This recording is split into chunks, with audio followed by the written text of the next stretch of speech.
hello everyone. Welcome to this, our second episode of After the War. Thank you so much, everyone, for coming out, for being here. Hope y'all are doing very, very well. Before we jump in and go around and say hello to everyone, I'm going to say a quick thank you, of course, to Legend of Genesis Publishing, who makes After the War, and remind you that at any point in time, you can put the command in the chat to get the info on this game. That being said, similarly, we do have content warnings for this game. This is a game that deals with some big, heavy stuff that does dive in pretty deep on some things. So just as a reminder, at any point in time, you can do ATWCW in the chat to get yourself those content warnings and stay safe. This is a game we play with safety tools, and we highly recommend you play all your games with safety tools. So if you want to check out the safety tool, the TTRPG Safety Tool Toolkit, the Any Award-winning TTRPG Safety Toolkit, there is a command in the chat for that to grab it for yourself, play your games, dive in deep, play them safe, all that good stuff. And a quick thank you, of course, to Roll20 for this Roll20 Spotlight program, as they do highlight a lot of channels out there playing lots of different TTRPGs, and we are one of them. So play games online safely at a distance with your friends on Roll20. That is it for me for now. So I'm gonna say a big, quick hello. How rude of me not to introduce myself. Thank you so much for being here. My name is Jess, and this is my channel. You can find me at go_GG in almost all the places, and today I'm playing a Space Bear for your bear crew. I know I got my bear crew out there. Hey, bear crew! Bear crew hype! I'm playing Sank Your Ursa. Your very sad social bear, Sank, who did get yelled at last week. Orla did come in, and I feel like was hiding behind Orla still. Right, to this very moment, is probably still hiding behind Orla. I use she, they pronouns, but Sank is she, her.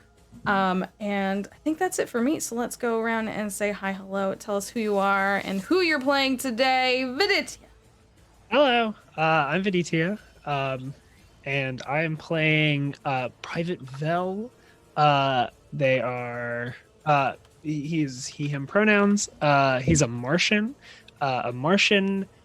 Oh, I forgot the actual term. The Titan, or is a part of the Titan division, which is like the military power armor wearing frontline shock troopers. But Vel's been stationed on a farm planet, on a farm colony, to take care of them and their little farming needs. Vel wasn't really a big part of didn't do much last session, except for a few little vignettes, so I'm excited to see where they go. Heck, yes. Thank you so much. Next up is Simon. Hey, it's me, Simon. My pronouns are he, him. And today I am going to be playing Cadenza, who is he, they pronouns. He has a belter. He is from deep space. He is not awoken, but he is aware of the song and its presence. And he is a medic and a former resistance fighter. Thank you. Awesome. And next up is Dominique. Hello, I'm Dominique. I use they, them pronouns, and I'm playing Orla, who uses she, they pronouns, and she is a Terran xenobiologist who is helping to make the native life on Polvo more hospitable and specifically more edible for the human inhabitants. I love it. Priorities. Edibility.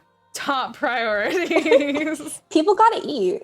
It's true. No, it's legit true. Thank you so much for your service and also your debating skills. Next up is Kevin. Debate me. Oh Lord. Hi, I'm Kevin. My pronouns are he, him, and I play the fallout, the trauma of post-war life. I play the song, the mimetic virus, and it's all of its encompassed folks, all of its subscribers. I play the community, our small community of Barleymo, and within those scopes, there are many people of different names, backgrounds, ethnicities, genders, using various pronouns. And as we get to what's good, as we do the do, we see, I think we cut to maybe a week or so later, when, just like last episode, we see another dropship coming in. This one like was similar, like flames sputting up from coming in from out in atmosphere, but like once it breaks atmosphere, it comes in hot. It comes in really fast, really hard, and it lands. And before anybody can like sort of register that it's coming in too fast, it lands at the foot of the caldera of the mountain on which Barleymo is built, and we see pretty heavily armed security forces shuffling out in very practiced manner. They do the very action movie thing where like the front line goes on their knees, behind them some are standing, they're all scanning around.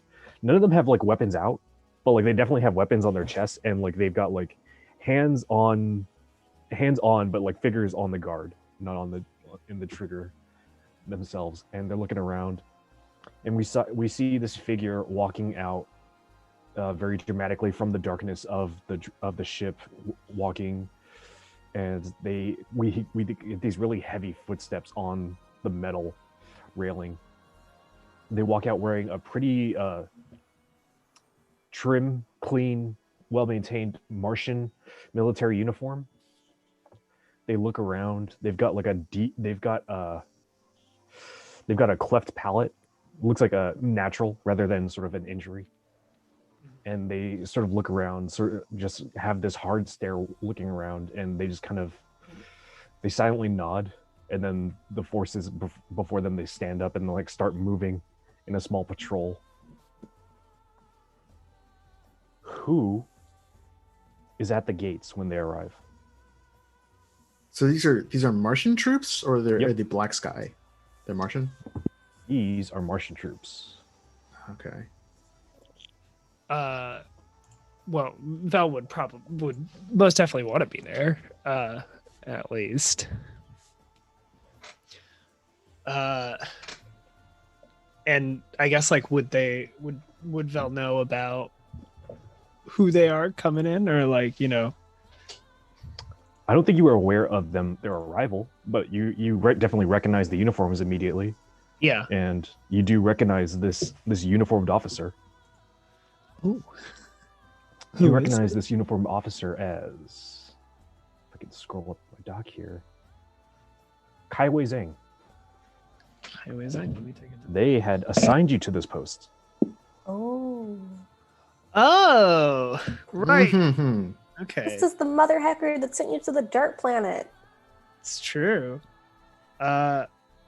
What's their rank? What would I call them? I believe their rank is, as I quickly Google military. Corporal. I think corporal's too low. Captain. Yeah, let's go Oh, with captain. Captain. Yeah. Captain Kai has a good ring. Brigadier General. It's very good. I my think favorite Brigadier General's a bit too high for them to be coming in person themselves for this one person, but Brigadier General. I forgot my gun. 1 second. I really love the attention to detail as evidenced by the Nerf gun. I'm a is there soldier. anyone else in this scene? Well, do we determine a tilt first? I think this will like sort of just be the intro and kick off. I don't think this is a sure. scene proper. Oh, Or sure. if anybody else wants to be witness, I think this will like sort of introduce things. if as soon as like if it's visible on the bulkhead of the dropship that it's like a MarsCorp ship, I think Cadenza absolutely like walks out of their like shack or wherever they are, like wiping something like it's like engine grease off of their hands, not blood. um, and is like just watching it go down with like a very terse look and biting their upper lip and just watching what Vel does. I want to say that Orla is not there simply because if this swings into a scene proper, I want to get to be audience. Same. I was hoping to get to be like audience for one. So I'm not present. I recuse myself from this scene. Oh my god. So intense. All right. Actually, I need to engage with some mechanics or our safety tools here real quick and ask the DT a question. Ooh. I think while you're doing that, I think Vel is waiting and is like very stoically just like kind of standing there, not at attention or anything, but isn't patrolling or anything. It's very much probably wearing his power armor. I think he wants to make a very good impression. Like he's like, I'm fucking here. Did we get a shot of you getting in the power armor, or were you already in the power armor? Oh, I was already there. Okay. Like it cuts to like you see me in the power armor. Probably like I have the helmet off or retracted. You know, Mm-hmm. I like the idea that this is power armor where like the helmet kind of comes up, you know. So it's like retracted. So it's like, you know, I'm not battle ready, but I'm in uniform. I'm in like the next level of uniform. So these MarsCorp security forces, they come up. None of these are Titan division, or at least none of them present themselves as such. None of them are wearing the power armor themselves.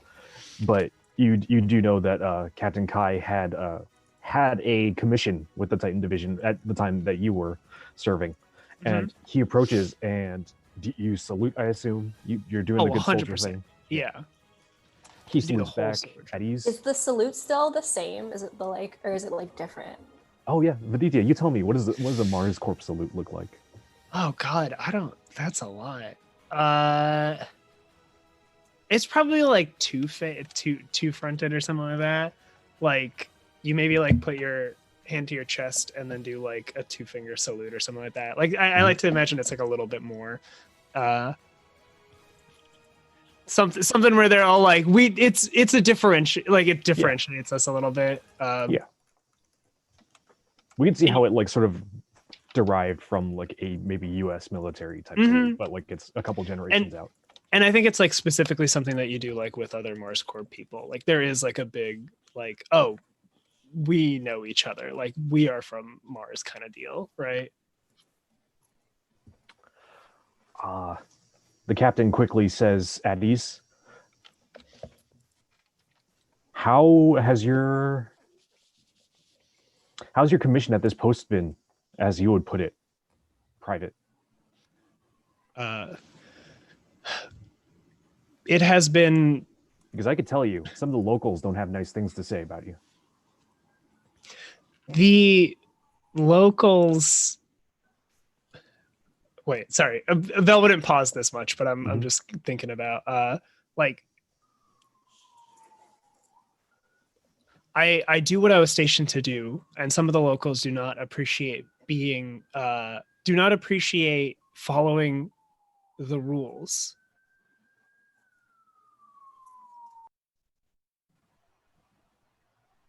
Understood. As we know, rules are very important. They help us keep order and structure and keep everyone safe. And if we don't follow the rules, then we aren't safe. And if those that are here to enforce the rules don't enforce those rules, then are we safe? Private? I think this does actually stumble Vel. Like Vel doesn't answer as quickly as he did before. No, Captain. I think the captain holds out a hand and like sort of on the ready, one of the security force pulls out a small envelope. They open it. They start reading off a list of offenses. The lack of maintaining one's duty, one's orders, Mhm. and like they list off a couple offenses, including allowing potential corruption. Into Oh the no. There it is. several deaths on your watch. Several. That makes it sound more than just a few. That doesn't say that. I'm sorry. The sort of in the meta intention here is that like we Mhm. saw Barton the belter die, but Yeah. also apparently people are attributing other deaths, like maybe that were natural or other accidents to Oh your no. Yeah, lacking. I'm sure, like, and I'm sure there were other accidents. Like, I'm Yeah. perfectly fine because, again, I think something that we wanted to explore was like the wilderness is like a thing, and like Yeah. where a soldier can't be there for everything and stuff like that. So yeah, Of course, you have prevented some of those incidents, Mhm. but like there are some that you can't because you can't be everywhere. And he lists this off, and he says, until such time that we have evaluated your fit for this position, I think you will be need to turn over your armor, son. Oh my god. oh my god. Oh my god. And I think that is where we sort of we get the intro. Yeah, We get like this last week we had like that sort of that very soapbox washboard sort of music, but this week it's just that same intro with no music. We pan over the town. We see a couple of the faces of all the notable NPCs and our characters along with their actors' names. And we cut to like maybe a couple hours later. And I would like to see a couple scenes with folks. Whether you have surrendered your power armor or not is up to you. If you don't want to have surrendered it, I can assume you argued your way into keeping it. Mm-hmm. But no, I mean, I think like I think I may have argued my way into keeping it, but like Okay. but I also feel like it is such a more like it's the impact is still there, right? Like maybe it's like it doesn't necessarily matter if I had kept it or not. It's Mhm. the fact that they were going to take it away and had the power to do so is what like shakes me to my core. Mhm. I have a question that could Yes. lead into a scene. Yes. Not a question isn't like the question that a scene is meant to answer, but a question isn't like a narrative question, which is that the last time we had a dropship with newcomers, we had like a like sort of town gathering. Mhm. Would we have that same sort of like festive, like welcoming vibe when it's like a military contingent?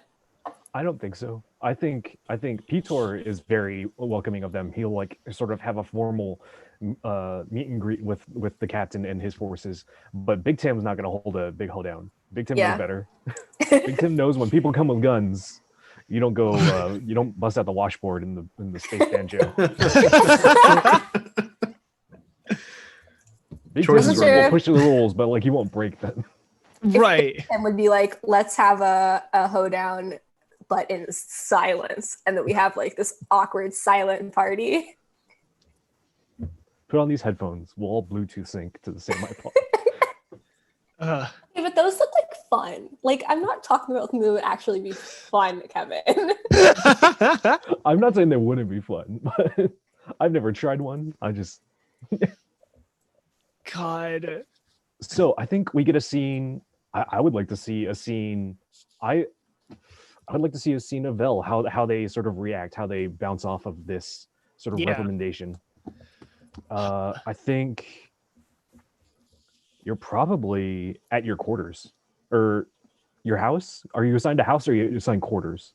Do you think as a sort of assigned security person here? I would probably be given a house. Yeah, you've got your own little house. Yeah, especially if I'm like the only or one of the only like actual people here that are military. So it's like, well, here you go. It doesn't have to be good, but it's like, this is yours. Or possibly if we're continuing to lean into the Western themes, it's like it's both your house and like the local like jail. Like on the first floor, it's like the jail and like security office. On the second floor, it is your apartment and house. Yeah. And like it's on Main Street and everything. And we see you there. we see you probably upstairs in your apartment. Like we come in through the camera comes in through the window. We see Vel, and if we have another person who would like to participate in the scene, maybe we hear a knock on the door. Ooh. Yeah. I could toss out if somebody has a request for me. Like, you don't have to be here to console me, but like, it could be nice to maybe see Vel like struggle with, performing his duty. To recap, as we establish scenes, this is the scene, this is where we are, this is when we are, this is the context of the scene that's going to take place, the platform, so to speak. One of the players, we know that Vel is going to be involved, and whoever else would like to be involved is going to create the tilt, describe an inciting incident of the scene that drives the character to act. So if somebody has like some sort of something to hash out with Vel, or something to plan with Vel, you bring that to the table with the tilt, unless Vel has an idea. And then the other player, their companion player, creates the question, explaining what they would like to discover during play. I have a bit of an unorthodox idea about a tilt, which is that where whoever is in the scene, once we figure out what the tilt is and what the question is, my understanding is then after we do those two things, then we pick like who is in the scene. Like maybe it's Vel in Vel's quarters, but the person who's knocking on your door is someone who is exhibiting signs of being a chorister. Ooh, okay, yeah. Whether that is like a townsperson or one of the Martian soldiers. Yeah. Because I want to like see what happens when not only are you confronted with this stress, but then because we've alluded that we know, at least Cadenza knows, that the song is still out there, and Vel also is like convinced that the echoes here, that the I have the echoes war story, so it's I'm here for. I think if Simon, if you'd like to suggest that tilt and play as in the audience and embody that NPC, I think that's how we could sort of navigate that. Unless you imagine Cadenza's in the scene and you would like to suggest to one of the other audience to play this potential choir. Yeah, I'm fine with being that person, but I also think it would be interesting if like Cadenza was having a conversation or having a moment with Vel when this happens, like maybe a checkup or something. Right. Oh, okay. I do like that. I would absolutely love it's like if what Vel is doing is like a home Cadenza's here, like doing a checkup. What do you imagine someone that fears like influence of the song would look like coming to someone who's kind of a threat? Like, I'm trying to picture this to like see. You said it could be. I guess you said it could be someone from like another Martian. So they. Okay. If it's another one of the MarsCorp troops, maybe it's somebody who also trained or served with Vel, that like is here on the security detail, but like comes and checks in like once they're like sort of relieved of their current duty on their off time.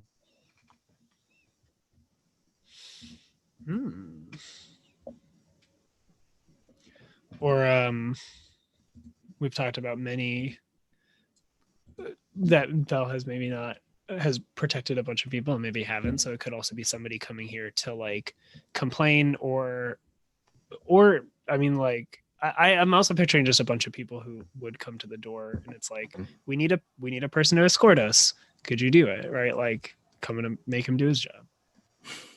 Maybe it's Big Tim to check in to see if he's in trouble. Yeah. Oh, Big Tim. Oh, Big Tim. How does Vel feel about Big Tim? I don't think Vel likes Big Tim very much. I was like just about to say, if Big Tim came knocking on his door, he'd have to like throw a sheet over like a big conspiracy board where all the lines Big Tim. What if Big Tim likes you? Big Tim ribs you, but he what if Big Tim thinks that this is just like part of your thing? Oh yeah, what if Big Tim like trusts you and comes to you with something like Ooh. This is our pitter patter, yeah? You push, I push. I'd be into that. If somebody wants to play Big Tim, coming to me to be all like, "Hey, I need you to like work this. How you doing?" You know. Also, by the way, what's up? You want to talk? See, you got company. Could maybe be I want to see what Jess, Jess I looks dare like. you. Yeah. Oh no. Jess, you gotta get. You're already playing a bear. Just play. I imagine Big Tim's a bear as well. Just At gotta the get end of bigger. this episode, Just I gotta want get everybody to play bigger. Big Tim. Okay. Just gotta keep. Gotta go from being like the smallest to the mediumest to the biggest.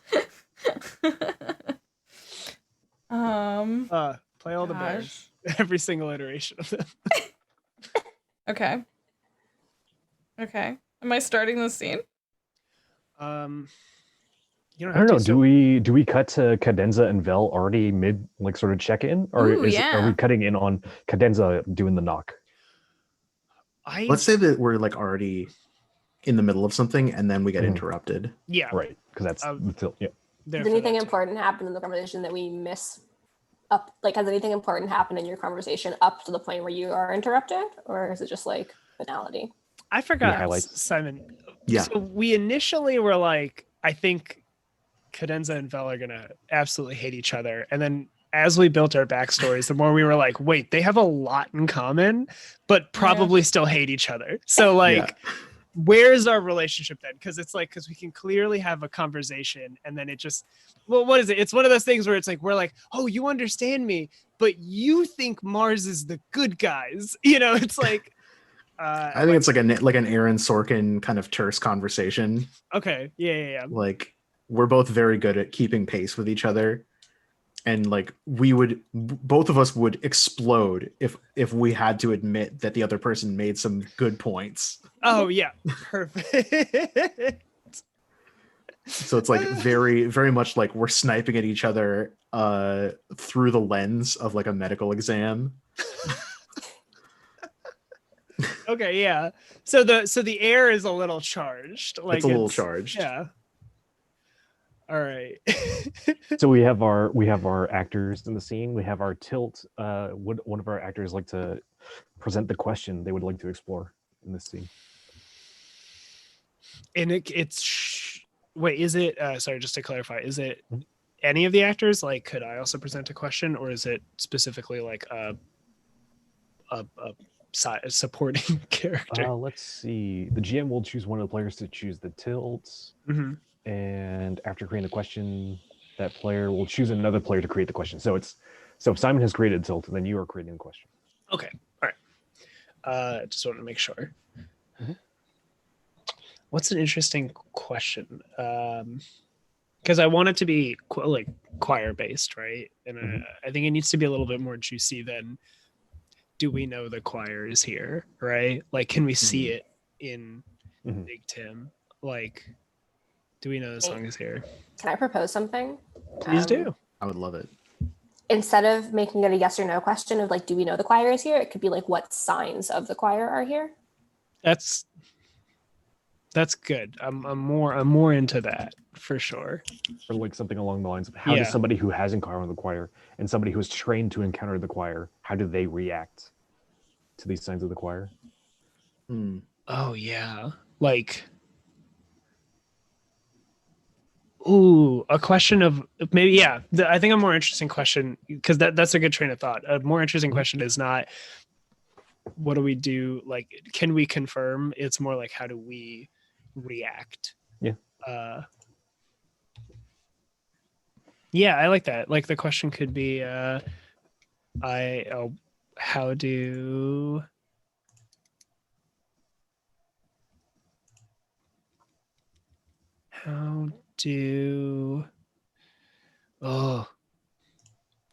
my brain's,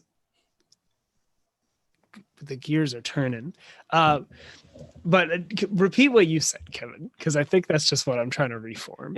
How two people who are sort of, their backgrounds with the choir are very different. One person who has encountered the choir in war, and then one person who was trained to encounter the choir but never actually got to.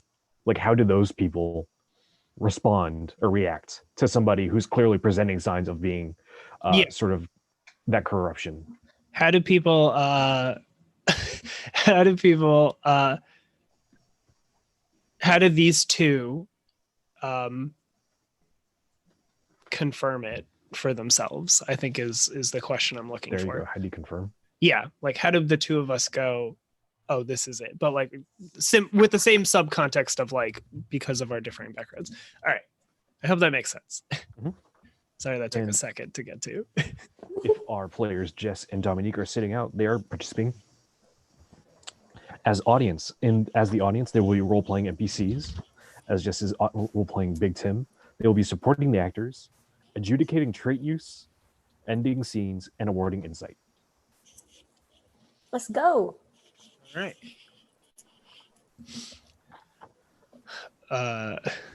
What part of the checkup are we at, Simon? I feel like it's probably basically the end. Uh-huh. So whoever's interrupting is sort of like just cutting off our last bits of things. Mm-hmm. It's not like, oh, well, we were just getting started and oh gosh. Mm-hmm. Unless you think it's interesting that like we have that kind of unresolved moment. I think I think we cut to the meat and just say that it's like, well, we've done everything and you're we're just like I'm going down the checklist on a data pad of like, well, here are your vitals and here's what this stuff says. Yeah. Cut down on your sodium intake and do whatever. Like I'm probably like something like, oh, do you give me a passing grade? Like, am I allowed on the field now? Kind of. no, I'm not going to report you to your CO. You couldn't anyway. Like, and then we hear the knock knock. What's Big Tim's knock like? Is it like a heavy knock? Is it just like a solid 1-2? Mm-hmm. Is it musical? I think it's not musical. Like the barbershop? I think it almost like I think like Big Tim like as we know like Big Tim did allow some music in his venue, but almost he is like messing with Vel though. Would he? No, I think that's not a great idea. But yeah, I think it's definitely like a little rhythmic, but not enough to like. But yeah, it's definitely like a bit of a like bump, bump, bump, bump, bump, like a bit of a. There's a few knocks in there. It's more than it needs to be. It's a little bit obnoxious. Oh, Ooh, there it is. You're not even playing. So, say That was a really good one. that was a good one. That was a really good one. No, I'm very happy. Understated. This is my one skill. Okay, it's the only thing I'm gonna. This is what I provide. So a lot of things, Jess. I think like as the knocks, like you do see Vel kind of like instinctively reach for a weapon that's maybe not there. Well, actually, no, it's his house. He probably has like a sidearm like on the counter. Yeah. He's like, whoop. And then like, oh, I wasn't expecting more company. And normally how you treat all your guests? And then he puts it down. Like, oh. That's that Martian hospitality I've heard so much about. Oh, haha. And then Vel opens the door. Or maybe he's like, oh, hush. Yeah. And then he opens the door. Denzel rolls eyes, keeps taking notes. Hey, Metal Pants, how's it going? Let's like, how's it? Oh, hey, like already like without any prompting, like it is already looking inside the house. Yeah. Big Tim, I'm sorry, Big Tim. He's like, oh hey, and you got the dock in here too. As a whole party, so that means I can just come in. There is like a pause, and then Vel like moves his hand out of the way to like allow Big Tim in. Yeah. Yeah, Big Tim's gonna like come inside, say, hey Doc, how you doing? Timothy. That's, make me feel real fancy. That's good. Somebody has to. All right. Like looks back and forth between Vel and cadenza and be like, okay, well, I came to speak to you, nodding towards Vel. But I guess, Doc, I guess you're okay. Is everything okay?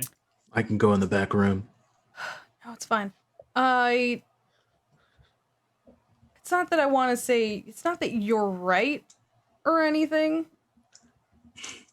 but I might have maybe been thinking lately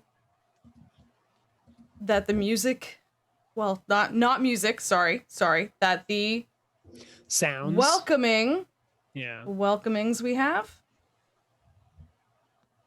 they might maybe need to tone down. I just been feeling a certain way, and I just don't think that I should be the one to tell people they can't have that anymore. You already are well known to not want that, so You need a bad guy. I understand. maybe you wanna I can make a stop it from happening. It's been a little, I don't know. I mean, don't know. clearly the town doesn't think too well of me anyway. I was read my list of misdemeanors. They were not all me. You know, it's funny. It's your place. What's stopping you from telling people to knock it off? Well, you know, Vel is here to keep the peace and quiet. It's kind of what he's doing. I'm here providing a space with a good time. It doesn't look so good on me providing a good time. If I stop the good time, looks pretty good on him. If he gets to come in and say no and I actually maybe listen. So it's a favor, basically. Is it a favor, or am I also doing, you get to look pretty good. You got in trouble, not doing enough. Oh, you haven't been, people out there getting hurt. Maybe you come in, you get a win. Yeah, it's true, Val. You get to walk in like a big old marshal with your spurs on. You kick people around a little bit and everybody falls back in line. Looks really good on that rap sheet of yours. I'm sure your CEO would love to see that. There you go. Doc agrees. Cadenza, they actually would. And I mean, listen, it's not that I won't do it. I will. I was already not happy with it. But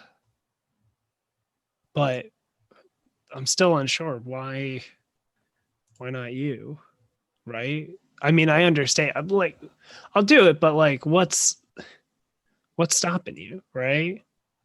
Here's the thing. People won't get mad. Well, people won't like it.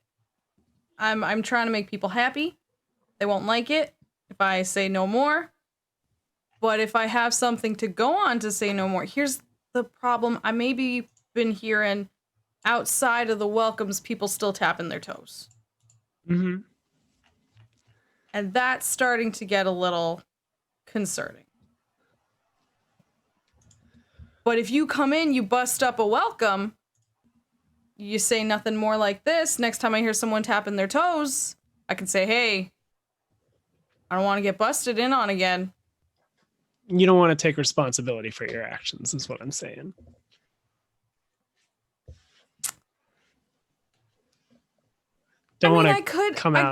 I could do it, but if I got you there laying the groundwork for it, then I can follow up much tougher. People will listen. If I say, remember, Vel said knock it off. Was real serious. Stop that whole welcome party. Okay. All right. This doesn't seem like something that you.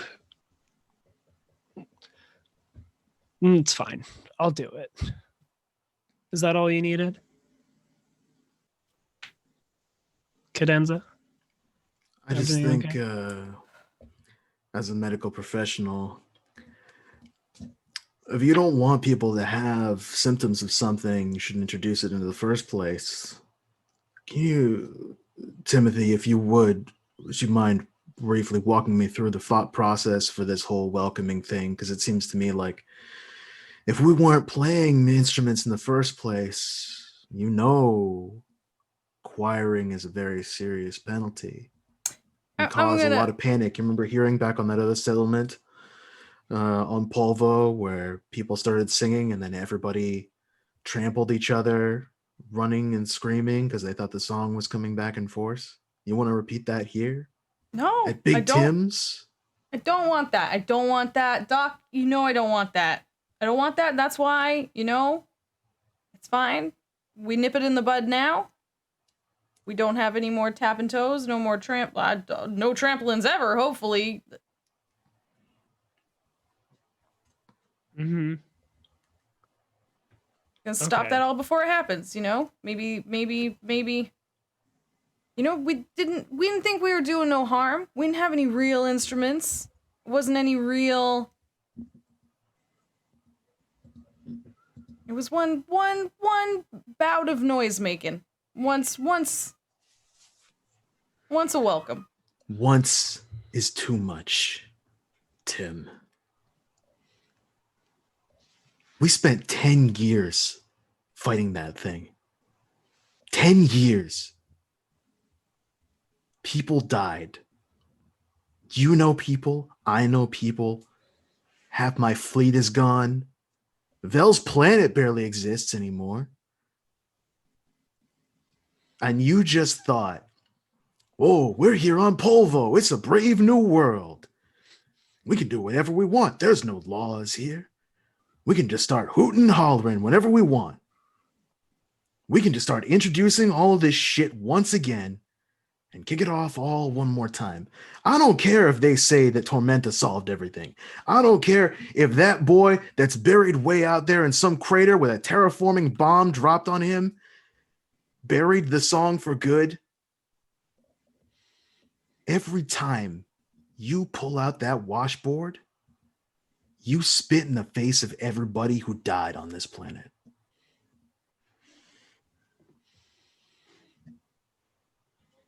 Okay, when you put it like that, feel a little bit bad. Didn't see it like that. You're right. It was definitely one of those things that I hadn't seen it with my own eyes. I hadn't heard it with my own ears. But you're right. And that's why we're stopping it now, right? Better we stop it now than not at all. We're stopping it. We're stopping it now.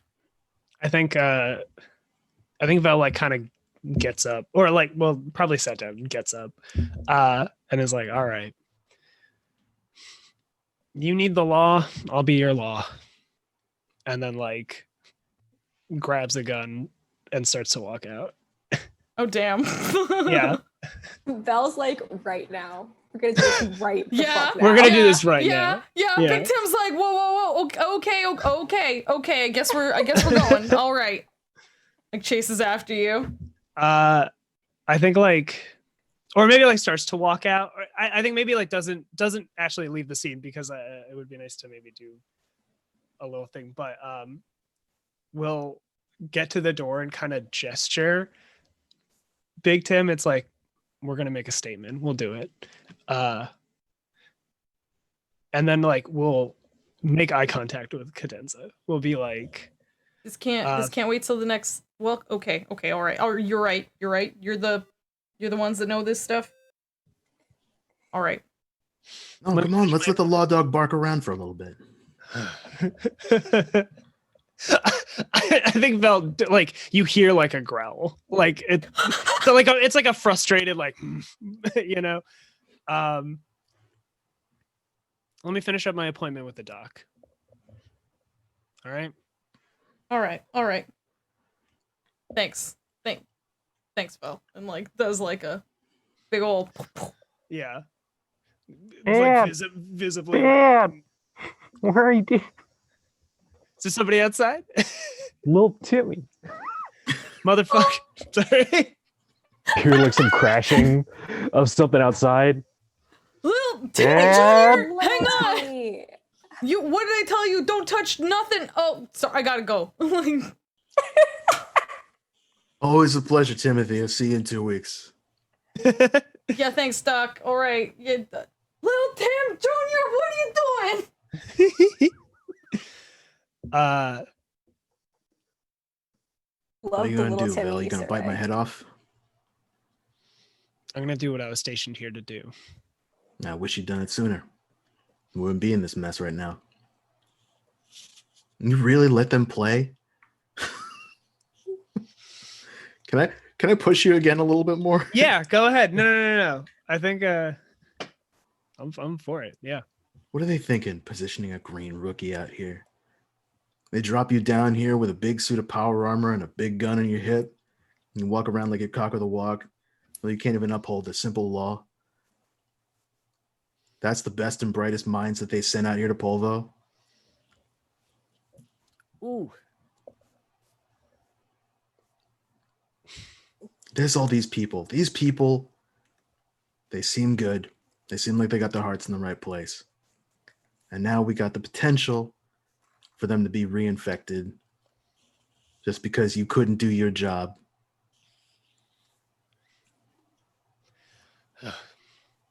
That's the thing, Doc. When I came here, you want to believe, right? You want to believe that their heart is in the right place. I guess I gotta get my claws out.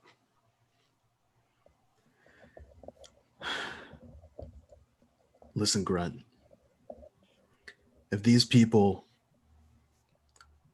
don't know what's best for them when it comes to the song, yeah, maybe they're going to need some tough love. We got a thing out on the belt. Life's pretty cheap. We don't get a lot of parental oversight all the time. It's hard. There's a lot of people moving around. You get raised by a lot of different people at once. And sometimes the best experience, best teacher is a little harshness. You have to learn some lessons yourself, and sometimes there's things you just can't afford. Some kid walks around, pushes a button, vents himself out of an airlock. What are we supposed to do? Can't let that happen. Some kid doesn't know how to rig themselves down when 0G goes out and they slam into something into a bulkhead. I don't want that on my conscience. I'm going to tell them every single time, you can't do that. You're not going there. And sometimes they get freedom. Sometimes they can do whatever they want. They can make their own mistakes. You want to cut yourself by accident, popping open a box or something like that. All right, you learn not to do it again the second time. But there's matters of life and death where you can't do that. There's people, these good people, they deserve a shot at something better. And I wish you hadn't endangered that. Just because you didn't have the stones to make one decision and put your big powered boot down. All right, Cadenza. You want a Martian? I'll be a Martian. And I think that's when Vel walks out of his own apartment. Like, you're in there. Left Cadenza in his apartment. Oh yeah. Yeah. It's like That's so dramatic. I love that. I really Woof. love that. We didn't roll for Sounds like that's the beginning of the anything, scene. but you pushed one of my beliefs was definitely pushed, I think, at least. Because it's a soldier never rests, and you Mhm. basically were just saying like, you sleeping on the job, buddy, you know. Mhm. Dang. I feel like we should roll for something there. Yeah, because I'm like, there's something happening. Yeah. I feel like you were both on the same side, though. I don't feel like were one of you trying to change the other's mind, or Yeah. I feel like you were Well- both like sort of Well, I guess going like in the Val same could- direction, just at different But- speeds. Is it though? Because it felt to me like Cadenza was communicating that Vel wasn't doing enough, like wasn't living up to his beliefs, wasn't like, and that it's past what he even thought, like in that, like, you know what I mean, pointing out all those like, Yeah. you know, you might feel bad like being strict, but if you aren't, like, people are gonna get hurt even worse. Like, I this I is think your like job. Put on your metal suit, sir. Yeah, I guess like to me, I'm like, I feel like Vel wouldn't explode, right? At least not, like he's composed you don't himself. have to explode. So that's where I'm like, I don't know if I'd like push back on this. I would just be like, motherfucker, you say your thing and I'll do my thing, Yeah. Even I think if it's still pushing up against how you would handle it, yeah, then that might still count as a conflict. If we want to, so then it feels like you're probably rolling to basically scold me. Is that a thing? I think own up, like take responsibility.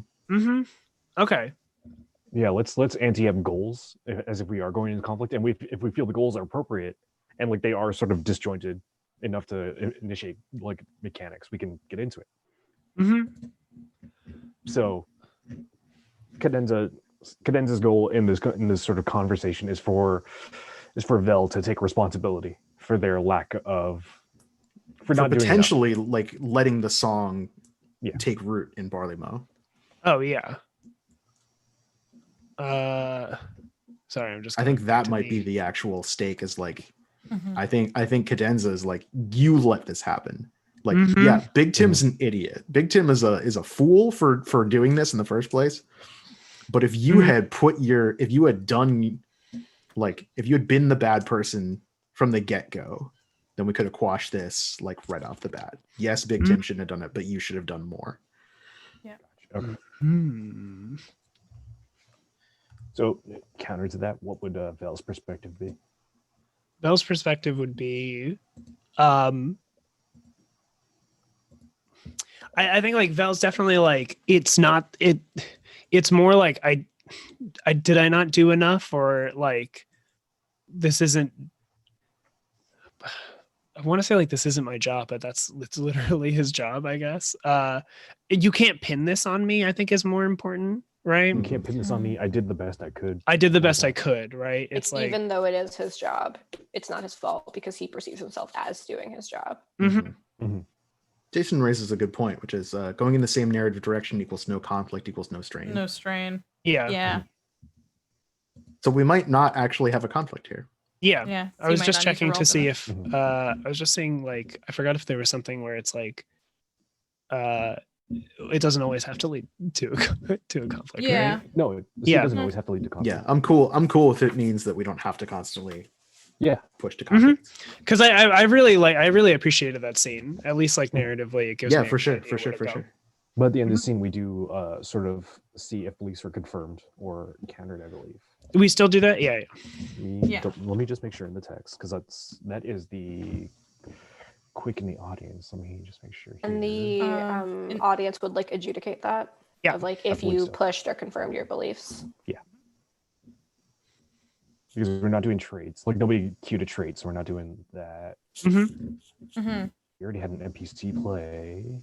Bring a scene audience. There we go. Judging, right? Yeah. Yeah, judge. Ooh, I get to judge. Yep. Judge me. Play, actors are confronted Judge by me. beliefs by created situations that support or contradict them. They will make bold declarations, and etc. Beliefs are confronted when a character encounters new information that confirms or refutes their assumptions. If they argue with someone else in support of their principles or take risks accordingly, consider this to be confirmation. If they choose not to defend their perspective or concede that they may be in error, consider this a refutation. At the end of each scene, the audience will examine the beliefs of the actors in the scene. If most of the audience agrees that a character's belief has been confirmed or refuted, tell them to mark a point of insight on their sheet. In the case of a tie, the GM will make the final call. Okay, yeah. Like a weird position for this one because Vel's belief that a soldier never rests, but then him getting called out for seemingly like not doing enough or not doing his job thinking that he should, makes me think that like this belief is confirmed, but oh yeah, that's a good way to think about it. What's the belief itself is confirmed, but you are being called out for not appropriately acting on the belief. But the belief still stands. Your behavior is just not up to par with the belief. Yeah. I feel like that belief was confirmed in the scene. That feels right to me. And then like trust the system is my other one, which I feel is maybe a little adjacent, but wasn't necessarily was not I don't think as prevalent. Not prevalent. I don't feel like Yeah. it came into play as much in the scene. Yeah, because Vel wasn't like, no, this is how you do things. I think if he had like pushed and been like, this is what we were trained to do, and I'm just doing what my training was doing, then maybe that would have come into play, but not here. Mhm. I forgot. Did we also do this for Cadenza as a major character in the scene? Yeah. Okay, so it's both. I think the second one, A Planet That's Not a Home, didn't come up, but everyone can be saved. There was that moment where you were talking about like all of the ways that you have to be on guard to prevent bad things from befalling like innocent people, and that sort of seemed like it played into that, but that was more internal. Like I'm not sure if there was external evidence that pushed or confirmed that belief as much as it was like you speaking in accordance with that belief yourself. I'm not sure if that still counts. Kevin, can you like give me some guidance on that? It has to be like an external thing, right? I think if Vel had actually literally said like, no, I did everything I could do, and like there was nothing I could have done about Tim doing that. Like I don't think Vel didn't admit that there was like that it's a big gray area. I think thinking back on what Vel said, I don't think there was like an external thing that confirmed or refuted that everyone can be saved. Mm-hmm. I I guess think, like because we confirmed that like Vel put people in danger, but no one was really lost there, I guess. Is the distinction.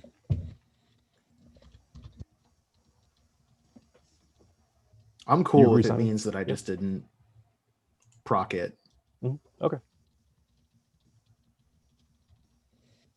Okay. Cool. I think if Vel had fought back and said like really, really pushed on like I did everything I could do, like get off my back, that sort of thing. That would have been more of a yeah. Yeah. But in this case, it was a very Vel-centric scene. It seemed. I mean, it was Cadenza was saying all the things, all the good stuff. I got a tattoo I want to show you at some point. My God. I really want to know what Vel responds to. I think I would like to see a scene. So that goes forward. Okay. To sort of allow for our other players to have a scene. Let's see, Sank and Orla. Fixing a Sank and Orla. terraformer. Sorry. Y'all. Round 2. Let's do it again. No, we're not doing this again. I think y'all are having a drink with Nassim at Big Tim's. Ooh, at Big Tim's with Nassim. Fun times. This seems very soft, not soft spoken. They're a few words, right? That's Yeah, what Yeah. person a few That's words. Yeah. I forgot what their Nassim- pronouns were. He, they? I've been going he, they. He, they. Okay. Yeah. Doesn't Nassim say like 10 words a day and most of them are to their children?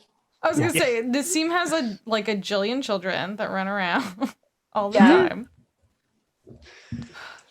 Wait, if Nassim's at Big Tim's, where are all the kids?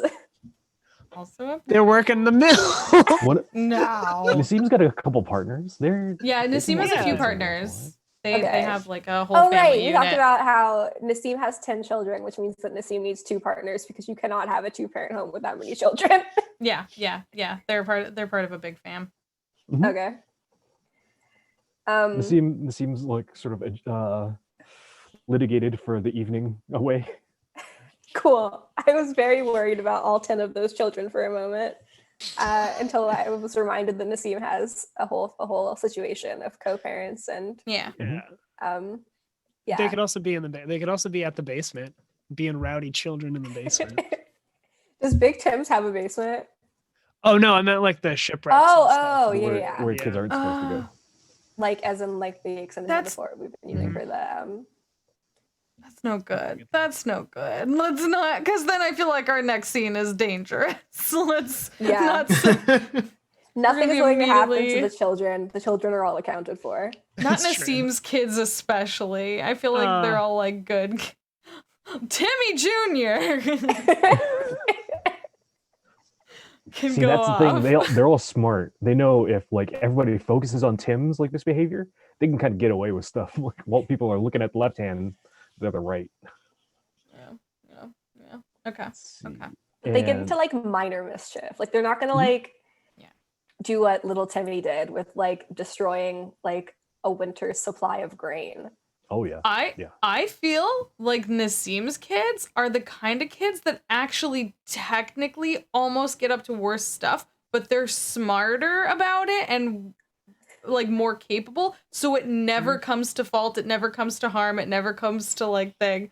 So technically they're often like, because Nassim is the logging, like the head of logging in the thing, like there's lots of stuff happening. We get to So I cut feel like back to little Timmy on the terraformer, and like it's two of Nassim's kids, probably the twins. They're like, "Yeah, Tim, you could do it. You could drive that." Yeah, It's no, fine." for sure. Two of Nassim's kids triple dog dared little Timmy to take the terraformer for a joyride. And then Amazing. when the whole big wreck happened, they were nowhere to be found.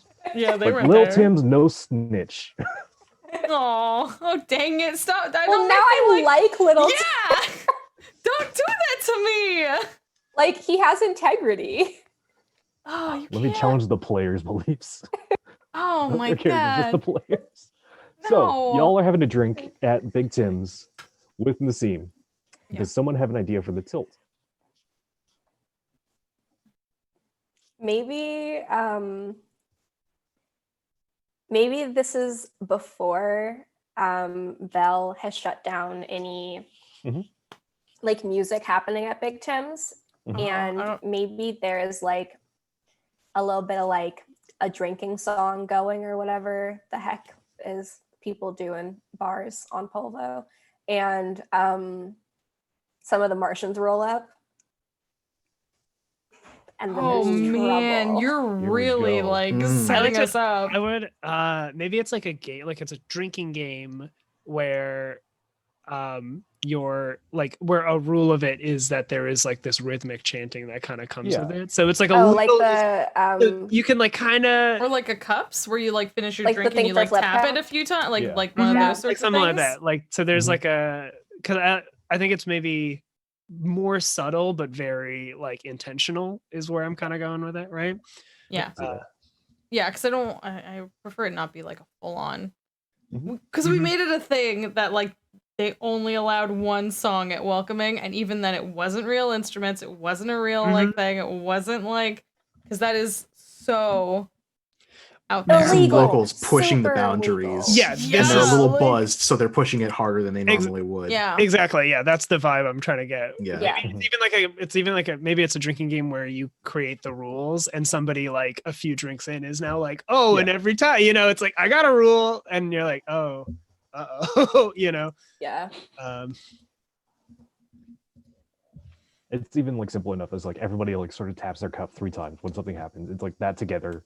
Like But Sync always taps their cup 4 times. I'm sorry. 1, 2, 3. You always It's hear the that fourth rule. one. Yeah.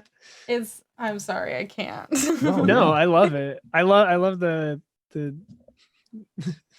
the audio.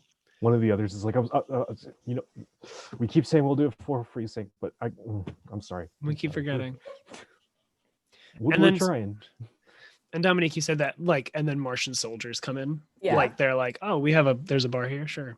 There's a bar. Let's go to the bar. And then you get to the bar and it's like, oh no, there's an illegal activity happening here. Okay.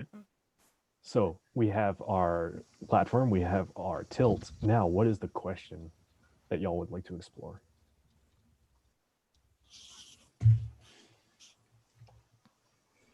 How does Orla debate these Martians? No. Sorry. We will debate the Martians out of persecuting everyone in this bar. Yeah. Sorry, that's just me personally wanting everyone to fight Orla in the pit of debate. To help lean into the question, are we cutting into the scene right before the Martians arrive? Are we cutting after they've like sat down and like they're kind of giving y'all the side eye? Mhm. Ooh. Mm-hmm. What seems more interesting to people? I I like think it's them interesting coming if they in. cut in. Yeah. I think a question might be, are the soldiers helping or making things worse? Hmm. Mm-hmm. That's my bid. I Yeah. want to, yeah. I feel like there may be, it might be interesting if they're like helping externally, like, oh, we've brought supplies. We're just here to like finish supplies, refuel, and then get out kind of deal. So it's like, it's not like a friendly local thing, you know, it's like, oh, we're here for a few days. We'll help you like get settled or whatever. How do you feel about something like that? Sure. So it's like it's making the town more tense, right? Because that's like the question you're asking, right? Where it's like, how do the people feel about them in the town is kind of the core of that. Is that the core of your question? Because I was also kind of imagining like almost like do they help or do they hinder, or are they hungry for a fight? Like, are they looking for something where there isn't Yeah. something? Okay. Are they here to make trouble? Yeah. Like Yeah. maybe Are they the instigating thing- things rather than like, Yeah. sort of serving the okay, public? yeah. Are Yeah. they egging it on so that they can crack down on bust us for it skulls? later. Mm-hmm. All cops are bastards. Yeah. Sorry. It's just No, I think we're all on the that's same page here. right where my head went. So Yeah. I'm surprised we haven't leaned into that earlier. Ugh. Thank you. well, I know. the problem We're- is we like Viditia. But we don't like the rest of the cops. We don't like the Oh my rest god, of Belle, you're the cops. I know. hate I it. am. I hate it. That's icky. Why would It you is be the icky. cops? I became the cop. Don't worry. Okay. So So the we want to question know is whether. Sorry. No, As no, you would you like go to ahead. phrase it, actually. No, It's your no. question. Yeah. It's not my question. It's Simon's question. I'd be quiet now. No, I believe the intention is it is the actor's question since you're playing off of it. So it's supposed to lean into like your beliefs and such. While the audience, while we allow and like encourage them to help facilitate and help like offer suggestions, I think in the end it needs to be up to the actors, in my mind. I mean, as I think as written, it's once we create the tilt in the question, then just other people can choose to tap in as actors versus audience. So Yeah. like, I'm cool with the idea. I like Jess's idea. Like, are they riling it up or not? Yeah. Yeah. I kinda think wanna I say like the yes. idea that in this Okay. scene, like we're already here, stuff is already happening. They come in. What are they likely to do? Like what is their true intent? Like Yeah. Yeah. Sounds good. All right. This is Yeah. exciting. And now that we have a question, it's about time. Do we want to go for a break? Take a 5 oh yeah, minutes? sure. Yeah, Come back and jump in the scene? I'm with it. Hit it hard. Sounds like a Gouda plan, y'all. Y'all, we're gonna step out for a quick 5-10. Y'all should do the same. Don't forget to hydrate, do a little stretch. We'll be back with this scene. Get ready. See ya. We'll be back See you with in these a few. fucking cops.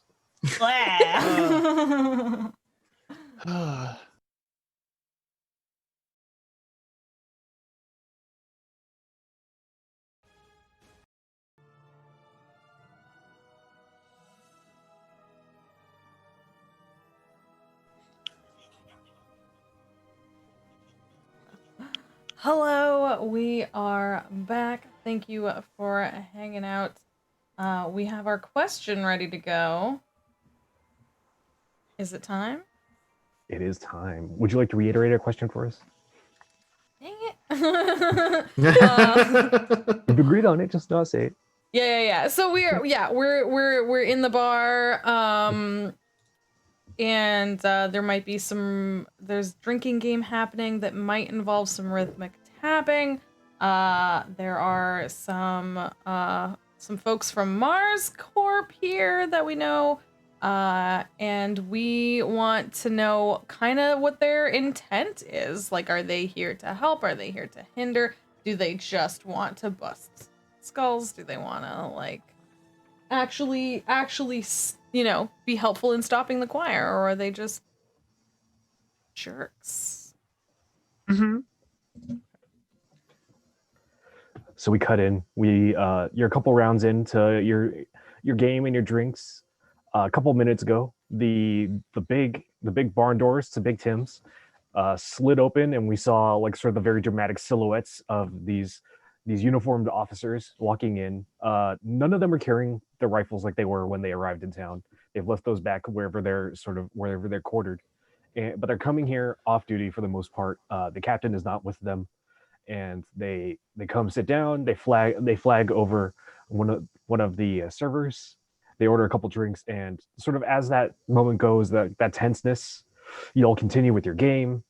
Another round goes, like you play, and then like whatever that like sort of proc is that happens with the rhythm thing, that happens. Y'all do the rhythm. Everybody does 3 except Sank does 4. And then you catch one of these peacekeepers just like giving you all the side eye, and then they look back to their associates and like start talking. They're a little bit too far to hear. They're not saying anything pretty loudly. They might be speaking at a little bit lower of a register, but y'all notice them noticing you. Maybe the others with you don't notice, but either Sank or Orla or both notice that, and the others in your party press on with the game. Well, I have a question, though. I want a specific answer. Does Sank notice it because she was pushed for not being aware of her surroundings and acting? I think Sank absolutely does notice, and it's partially for that, and partially because she still, like, at the last welcoming, Vel did make a point of telling her how inappropriate the the gathering rhythm group. Mm-hmm. Look how hard I'm trying not to say like band or singers the jamboree. Yeah, I think Sank honestly isn't even back to her full normal like happy-go-lucky self. Mm-hmm. It's been a week, right? So it's been a week, and I feel like after someone dies on your watch, it takes a while to get your pet back. Absolutely. So yeah, Sank. Absolutely. I think just to lead into that, I think Ashley's here, like at the bar by herself, and like maybe. Poor Ashley. Can we invite her to drink with us? No. Sorry. maybe that's the conversation that starts this scene. Oh my god! I think Orla would start by pointing out 2 things, and the first thing is that Orla would like nudge Sank and then kind of like not like point, but like raise their drink like towards the soldiers and be like, "Hey, you clock that?" And the second thing was that Orla would do a similar gesture towards Ashley and then look at you and be like, "Are you okay?"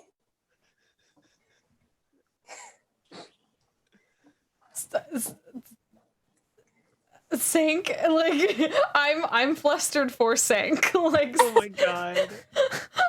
Sank is absolutely like, I don't think she wants to like puts a paw on your drink and like pushes it down. Like, I don't think she wants to, hear from us, or maybe not me. Maybe you're fine, but not me. So, well, I don't know if she likes not. me very much either, but I think that just drinking alone is always a bit depressing, and maybe it'd be better to drink with people that you don't like than to drink by yourself. I don't know that that's true if it's just people you don't know, maybe that's because then that's maybe new friends or something. But if it's people you know because you blame them for the loss of the love of your life, maybe that's not good. You raise a very good point, my friend. I think we should just. Well, but the other thing was the new Martian friends over there. Huh? They were looking at us kind of funny, and I'm not sure really what to make of that situation. Do you think the game is bothering them? I think Questions for the officers in the room. Orla had raised their drink as a small toast to you. Did you return the gesture? Ooh. I think mine would. One of them would at least. I want to know how the others react to it, but it's not like friendly. I don't think it's more like, okay, like acknowledgement. like a yes, I see you. Yeah. Like the face doesn't say it, but the action is saying it, right? Yeah, I think if you're doing the like, I think It's just like, if you're holding a drink, but you want to wave to someone, but you're holding a drink, you give them a little. Yeah, the other one does it even more trepidatiously. Like it's like just a tip, just a gentle, little nod. I love that we Barely all have noticeable. drinks in our real lives. Yeah, we're just like all here for Stay it. With our hydrated, beverages. friends. I only have my water bottle. It's not as Hydration cool. gang. It's not like- I'm gonna. Stream is not sponsored by WHYY.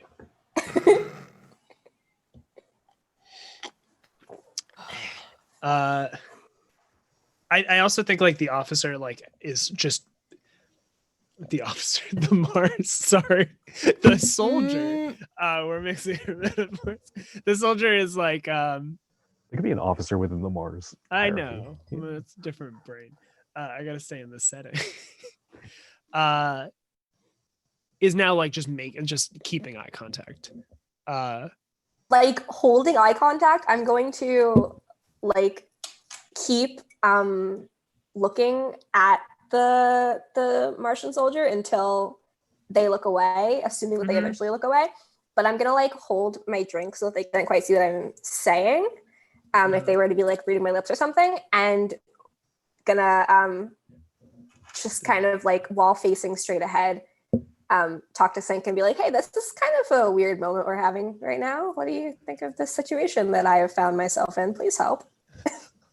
I think you should move very slowly and just disengage. And as we're doing this, is the drinking game still going? I mean, I think they started, but they noticed y'all were kind of not keeping up in the round.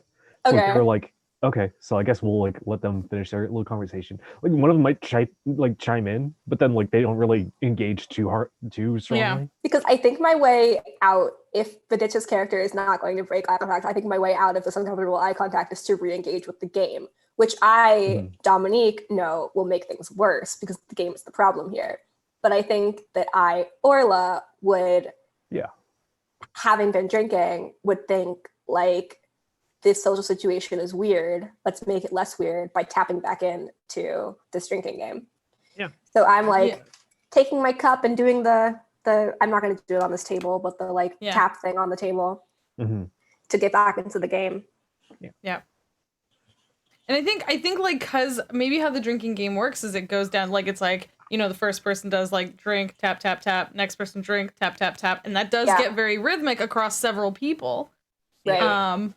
And so I think when it gets to Sank very nervously does her 4 taps, but does it really slowly, cause once again break momentum, deliberately breaking whatever rhythm we have. Is deliberately is in this place where she wants so bad to participate in this event, but also it doesn't want to upset folk, and was it like is definitely being reminded of her talk with Vel. Mhm. Yeah. Is it okay if I break in now then? I'm for it. Because I think Yeah. like after like it starts to pick back up again, and then as like Sync does her thing, the officer is gonna like finish their drink and then like get up, right? Oh God. And like walk over and be like, so this is like a local custom or something? How do we answer? Okay, I think we need to metagame for a second. Is Yeah. it? Is it? I think it's It could be in barley mow. Could be. yeah. Just a little like barley mow thing. It's a barley mode. I mean, but it Friday probably comes night. from somewhere, right? It's so like, Yeah, like what is the origin of the drinking who's- game? Somewhere. yeah, Feels like- whose game is it? Could be like a belter. Maybe it's a belter thing. game. Yeah. Yeah, because Yeah. it feels like they create fun like environments and things to do. Well, Yeah. also before the song, like music was huge. yeah, Right. This is like a huge, extremely painful thing that like all of the Padres had to change out all of their chants and things from all the different religions that made their way out into space into like bland sing talking. Yeah. Yeah. And even that might be like towing like the line hymns. too. Yeah, yeah. I think it's something like it's meant to keep rhythm in like a mundane task that sort of made its way into a Like it relaxation was like thing. a labor chant that became a Yeah. drinking game. Yeah. Oh, I like that a lot. Yeah. I think it could have come from the Belters if that's the case. So Yeah. then I would say to the soldier, like, yeah, it started off as a work thing and it became a drinking thing. This is the thing that we do on Barley Mow. You're welcome to join if you would like. We can teach you. And then like turns back and Being looks at his terrible. buddies. Yeah, like turns back and looks at his buddies and is like, I don't know. Kyle, I'm sorry, is that what his name is? What do you think? Oh yeah, Kyle gets up. Kyle's a big strapping Martian lad. He's like chewing some like stim gum, like caffeinated gum yo, hell yeah. to stay awake on the long hauls, and like hitches up the jumpsuit pants or whatever he's wearing, like the Mhm. BDU pants, and like saunters over with the thumbs in the belt. Oh god, I love These this. details. I'm living through Yeah. these details, Simon. You got a problem? And Orla is like, or whatever on the table, and, like continues to drink. Oh no, we don't have a I- problem. I mean, we got a game going, you know? One of these Oh, I love local games. games. I think when Orla like taps right then, greeting Kyle, I think we hear a tap like echo from the other side of the hall where Ashley has tapped like right after, following. Please play our drinking game. She doesn't like with us. engage like visually or anything. Like she doesn't like look over. She doesn't make any other gesture, but she does do the tap and does it like pretty loudly. Love that for Ashley. Don't love that for what's about to happen in this Love scene. that for Ash. You go, Ashley. Ashley is an empowered individual seeking social connection after a heartbreaking loss. We love Ashley.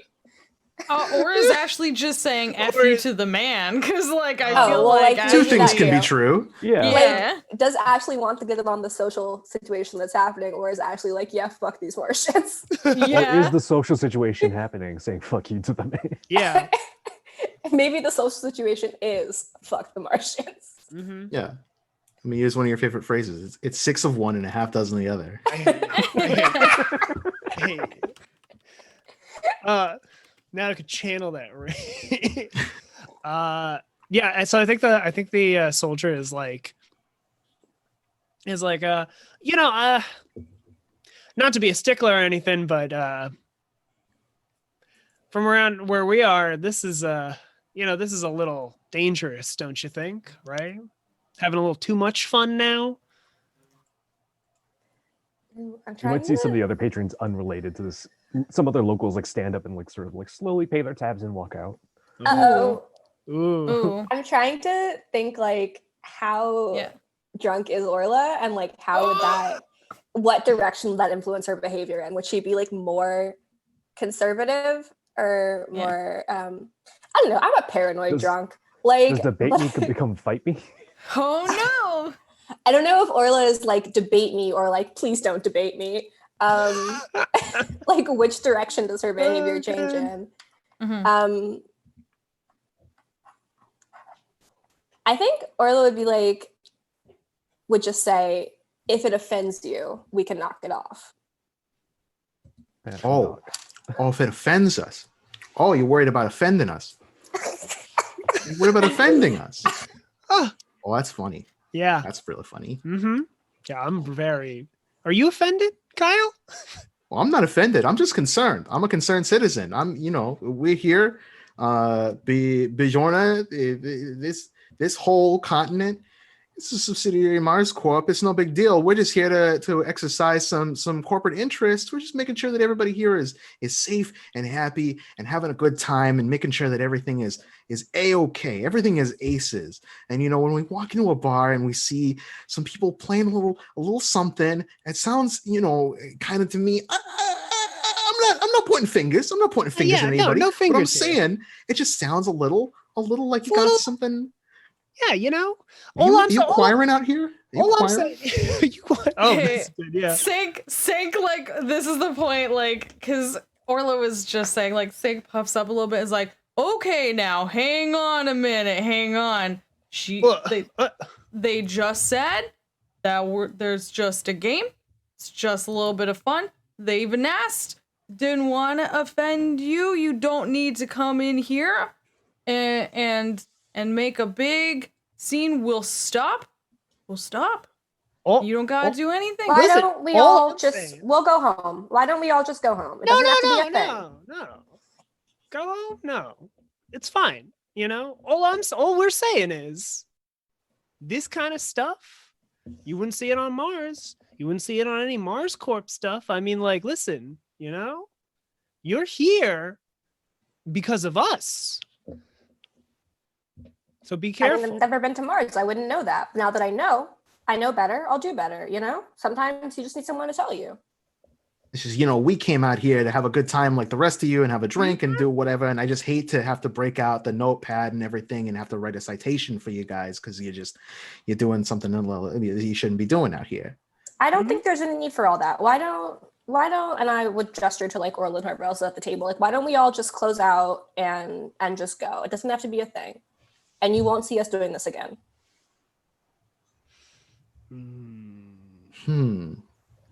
Trying to think. What are you Trying to think Simon? how big of jerks do you want to be here, aren't you? See, here's the thing though, is that you can pay your tab and you can go home, but if you told me this is a thing, right? You got these belters out here that teach you all this stuff, and I'm sure they teach you a lot of other great things, right? There's a lot that we can all learn from each other. Well, one thing that I'm learning is that this kind of thing happens a lot around here. See, I heard that there's somebody out here who's not doing his job. Okay? And he's not doing his job, and so you're getting a little loose, a little fast and loose with the rules. That's kind of the thing. And so if you pay your tab and you go home, there's nothing stopping you from doing this again as soon as you get home. Mm-hmm. You see the problem? So we kind of need everybody to understand that this is a more serious situation than just you having a good time one night. What if I give you my word and all of us at this table give you our word that we leave here, we don't play this game again? Kyle grabs the other soldier by the shoulders and shakes him. Do you hear that? They're going to give us their word. Their word. Oh, their word. You know how much a word buys at the on the market? I hear that's going for thousands of credits. That's, oh my God. The word, your word. I would be so honored. Sets me for my wife is going to love it. I can get her something amazing with that. I think as this is like you all seem like great people. I and that's why I really would hate to have to. I mean, I think we're gonna have to call in. I'm gonna have to call in the chief on this one. Sync stands up. Thank you, Sync. Thank you. Is this where? Also, I'm hearing. Am I hearing a little thing? I think as this scene is going on, like in like sort of the score of the show, like very slowly, very quietly, it's like building as y'all get louder, this gets louder, and like sort of this is diegetic music, this is within the world. We see like sort of very fuzzy in the background, out of focus. We see Ashley is kind of playing with her cup, doing a little bit of rhythmic tapping, humming a bit, and for folks that read the wiki of this non-existent TV show, she is humming and tapping along to a belter song that that folks who read the novella of this non-existent show would know that Burton taught her. It was like a little song of like sort of it was an anti-fash song. That's what it was. So fuck the police. Yeah. It's but for MarsCorp. But for it's I mean, this song can't be licensed, but it's the legally distinct version of like Bella Ciao is what I'm imagining. Mhm. And like she does that, and like as Sank stands up and puffs up, and like we see like the stare down of maybe Sank like sort of huffing, and like things get quiet, like maybe the Mars soldiers, like maybe they get put off, like, or maybe they take a little bit of pause at like the size of this Urson standing up, and like that's when like the silence of that, like it really becomes prominent and clear that Ashley's just going to town on this cup, doing her own little Anna Kendrick thing and humming. Ashley threw the cup song though. I was gonna say Sank like stands up to like bear height, because hi, if anyone's new here, and Sank's a giant, like a big old bear alien, and like definitely like the jowls are like getting big, and like is starting to like snort, like that kind of like big, getting like upset. But then when it gets quiet, I think she goes quiet and goes kind of wide-eyed at hearing Ashley like fully doing a song right now, like. This feels like a conflict. Yeah, You're like throwing your weight around to get these guys to back off. Do you have to roll to intimidate? I mean, I'm not sure. Like my thing is that like I'm wondering how quickly Sank would go from very big to very small in this moment. Like, do we roll and we find out how fast that is? Yeah. Unless Orla is the one that's initiating the conflict, like, hey, because that also sounded like something to me, like, yeah, we're just gonna walk it back. We're sorry. I think that my apology and offer to leave could have been taken as like a I don't know what the phrasing would be in this system, but like a role to negotiate, or like a role to like. I think it's a conflict. Conflict your role. goal in the conflict would be to diffuse. When do we start my goal in the conflict is to diffuse the conflict. Yeah. I think part of the reason Sank was pissed is that you're being so reasonable and they're not listening to you. Like, I think that pisses her off. Like, and if this conflict doesn't work, then Sank may have to intimidate. I'm not offensively debating. I'm defensively debating. Yeah. Is that debate? Can you defensively debate? I'm currently doing it, so I would hope so. All right. As the audience, part of our job is to look at your tags and see what applies in addition to you. Yeah, and in the you have double debate with NPCs. Yeah, I have debate twice. NPCs. And you're gonna conflict. Here we go. So set goals. Your goal is to diffuse peacefully. It seems like. Yes. I want them to just let us all close out our tabs and leave Big Thames, and for it to not be a huge issue. You know, I just looking at your tags, Dominique, I'm seeing brawling is one of them, so I'm a little disappointed this hasn't come. But it could. It could.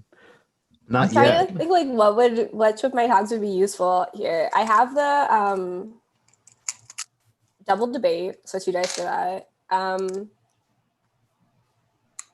don't think that my dice in Terran culture or history would be useful because neither of them are Terran, so we wouldn't be able to like relate long net access.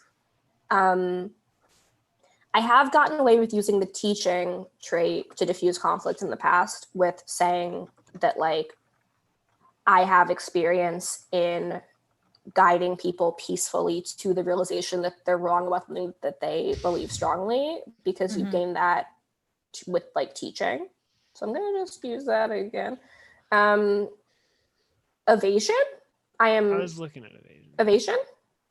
Yeah, because when you were on Feynman Station when the song hit, right? Yeah. So I imagine in my mind that it wasn't just because the song doesn't just want to like kill everyone. When someone's infected by the song, the mimetic virus doesn't just make them go like, "Rah, I'm going to find you like a Dead Space zombie and like eat your brains," but like, well, they want to turn you. Yeah. And so maybe you were good at like not only physically getting away, but like de-escalating something. De-escalating, yeah. Getting out. And I could see that. Getting out of situations where that would happen.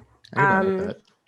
Yep, agreed. I think those are my only. I've got 4 dice. So you got are you at 5? Because you get 1 for showing up. And then yeah, I'm at 5. Double the I can't- evasion. I might can't push count. back on the teacher one because I feel like these people aren't going to be susceptible to it in the same way. Like they're I don't 'cause put before- on my kindergarten teacher voice and you all listen to me. Right, because these guys Yeah. are used to being in command as Yeah. soldiers. I take that, yeah. I can see how it would work for Ashley, but wouldn't work for Yeah. the MarsCorp soldiers. yeah, So I'm at 4 dice. Yeah, punch it. I'm good with that. Yeah. Yep. Yeah, do and just to be explicit, the goal of the MarsCorp security force is that, like, rather than defuse, they want you to like capitulate. If that distinction makes sense, Wait, could they you, want to throw down their power and they want to be validated that they have the power here, and like, Ooh. yeah, they want yeah. you to know that they could like that like you're not leaving of your own sort of volition. You're leaving because you know you did something wrong, you know you got caught, and you know if you don't, something bad could happen. But they don't want to bring consequences against us. They just want us to leave under threat of consequences. Exactly. Oh, that's such Or bull- like not to you, to them. Like you as a GM, like not calling bullshit on that, calling bullshit on yeah. oh, these like Y'all get it. awful soldiers. Oh, yeah, yeah. 100%. Like it's fully the sort of situation where like no one needs to win this, but they need to win this. Like Right. Exactly. That's the. They want that's the you to better know way they're in say it. control. I hate them. Ugh. It's like, you know, They own this continent. Mhm. Ugh. MarsCorp They're- owns Don't- the small oh, continent that we're You're on. so Yeah. welcome for this planet you live on. Oh yeah. Ugh. You're here because of us. Who Ah. terraformed this thing for you? You Yeah. ungrateful wretches. I'm a We'll just take a few names so that, you know, we know. And I believe go on this your might way. be threat 3. If a small group of people are in danger, add 3 dice to your pool. oh shit. I think your group of drinking buddies, as well as Ashley, and whatever bystanders have not left yet in oh, Big Tim. no. I don't like it. I yeah. don't like it. So with Is that, there any I'm sign adding of 3 dice to my pool. the song in this too? I Yeah. think that's, Well, that's like- right. Vector. Well, Let's see. Yeah. I don't see this going very well for me, which is fine. Which is Vector 2, Got it. add 2 dice to your pool Oh. when a mimetic force subtly influences people. This level of opposition is used to represent individuals at stage 2 mimetic infection. Yeah. Because I think like I also don't feel like these like soldiers are like, this is this like y'all are infected. It's more like this some kind of sick joke kind of deal. They're like, oh Yeah. Kind of what Yeah, like- Cadenza was getting at earlier. Like, how dare you? Like, Yeah. you're going to invite this here, like knowing that we're here and you're still going to do this. yeah. Jason and Chad is cheering you on to win so that we can. I saw that. That gave me Moment a of little bit of pause. corruption. That gave me a moment of corruption.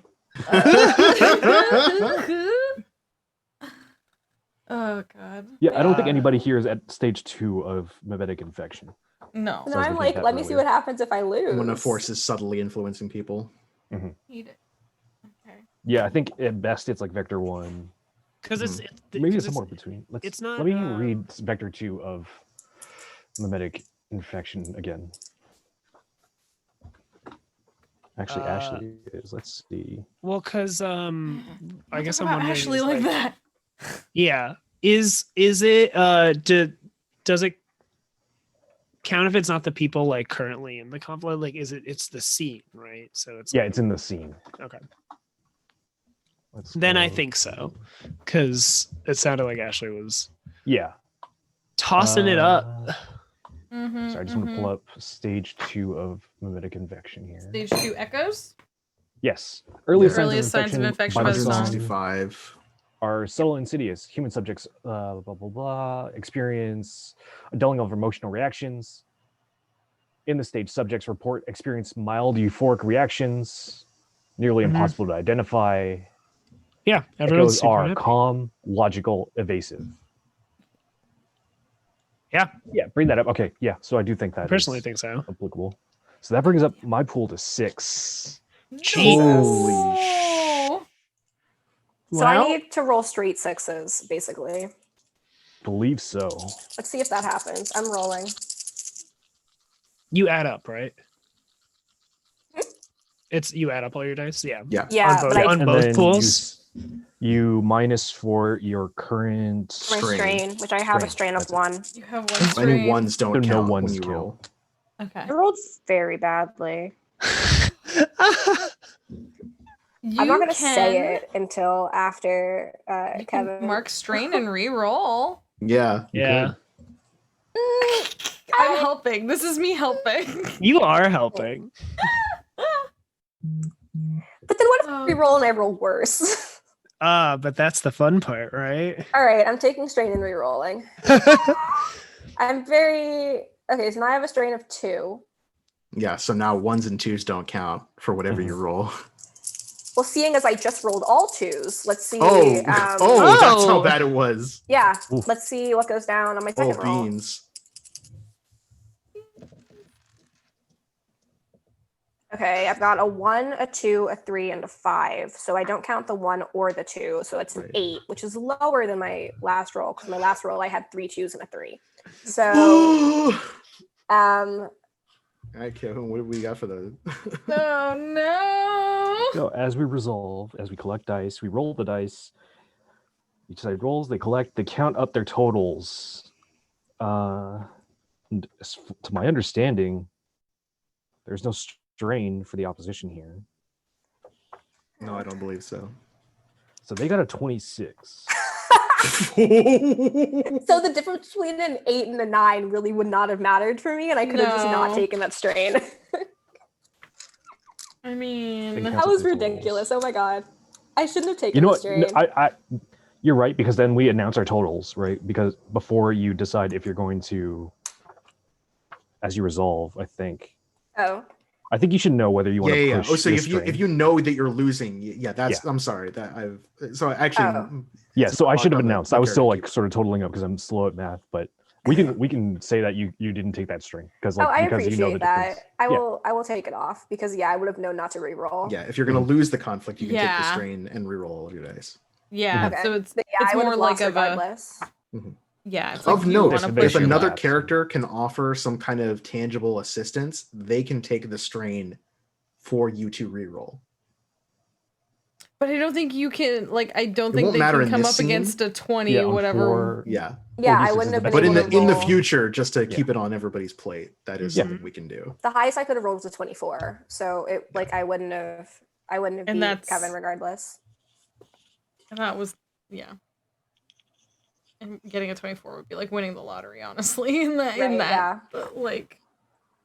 So There's at always this versus. point, Kevin can choose to not win to Mhm. trigger a moment of corruption Mhm. on Orla. To not win, so Yes.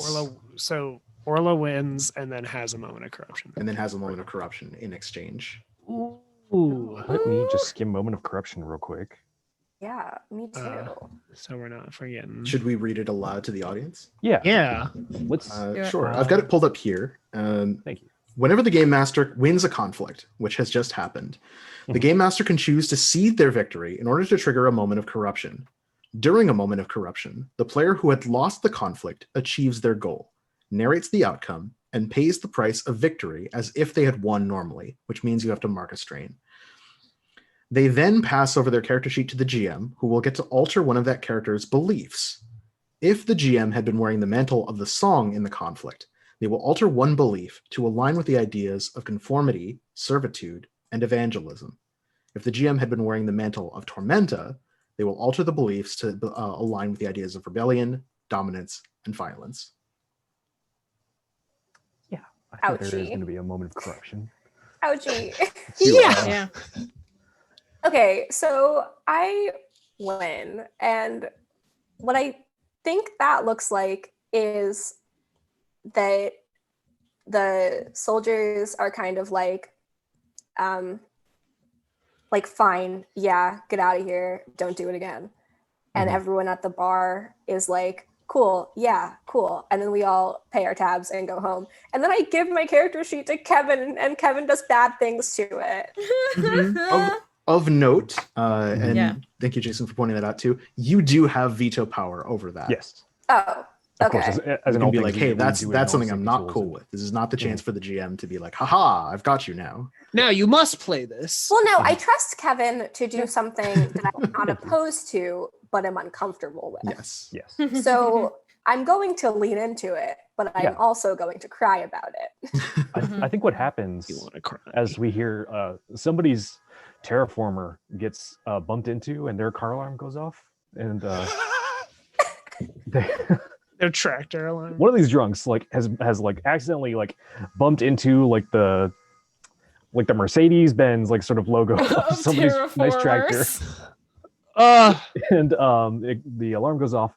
But I think Ashley also leaves with y'all. Ashley gets some very dirty looks from these soldiers, and they clearly make a note to keep an eye on Ashley and maybe report in on her and check in and do background check and things like that. But they're not gonna pursue. They're not gonna follow her home. But Ashley does walk out with y'all, and sort of you do start to head the same direction. And Ashley makes a couple comments. We won't get into them right now. But I think Ashley is able to sort of, as you're drunk, you're a little bit more susceptible, and you're feeling some sympathy for Ashley. I think your belief anger is uncivilized is going to get slightly tweaked to emotion is uncivilized. Ooh. That's so good. That's very infitting. That is going to be fun for me, an emotional baby, to play. Push yourself a little bit. Well, no, I think what's going to Comfortable. happen is that Orla will be like, I cannot have any emotions. But I, Dominique, will continue to have no poker face and just be showing all of my emotions. And I'll be looking terribly anguished while saying, I have no feelings. Oh, What I anticipate happening. the tear rolls down the eye. Yeah, the single tear as I'm I'm not bothered. I don't feel anything. Maybe Yeah. we see this exemplified pretty quickly as we get a small silent moment as Orla comes home to Adeze, and maybe they get in a little spat, and the whole time Orla's just very stone faced, Oh, and Adeze is no. Adeze doesn't feel sort of they're getting the reaction they want, and there's some frustration in that as sort of when you want to argue but the other person's not sort of reciprocating that sort of thing. Orla, who is normally debate me, is now Yeah. I do not want to debate my fiance. I want to go to bed. Oh, Be angry at me. yeah. Be sad about what I'm saying. Be something. I am not responding. I am washing my face and putting on my pajamas and totally tuning out my beloved, wonderful fiance. Oh, jeez. Daisy sleeps on the couch. Oh, Don't say that. I might actually cry. Oh no, I'm so sorry. No, you're fine. I'm just a baby, but I love my fiance. Right. Orla, we've established Orla is a wife person. Yeah. Orla is a wife guy. Yeah. Orla's a I wife. think Orla he is a falls asleep she-they on the wife couch, guy. this is a bad fall asleep on the couch. Oh, that's so good. Orla is a butterfly meme. My fiance. This is my It's my fiance. fiance.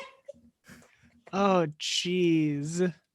So with that of scene note concluding, too, Sorry, go lest you worry that you're locked into that, when you have your moment of growth, you can choose to reject that as a conviction as well, Oh, heck yeah. Okay. rather than be There's like, ways this to is walk what I yourself have back. to believe now. Mhm. Mm-hmm. Oh, Yeah. With that, we review our actors' beliefs. No, that was I that was a think big one. I'm kind of curious about where that. Sorry, I lost. Well, while you're looking, in my mind, in my head Where did it canon, go? Oh, Sank still stood up. yeah, Yeah. that's what I was like looking for, but my Google. My Wait, Chrome what? froze. We're talking about me now? No, let's Yeah, go back over Sank- there. Let's go. Thanks. No, Because I think that's it's what was cool really that you were exciting. still in the scene. Otherwise, Yeah. like Yeah, I think you still had your moment of like being big and intimidating, Mm-hmm. while Orla's like, "Hey, can we not?"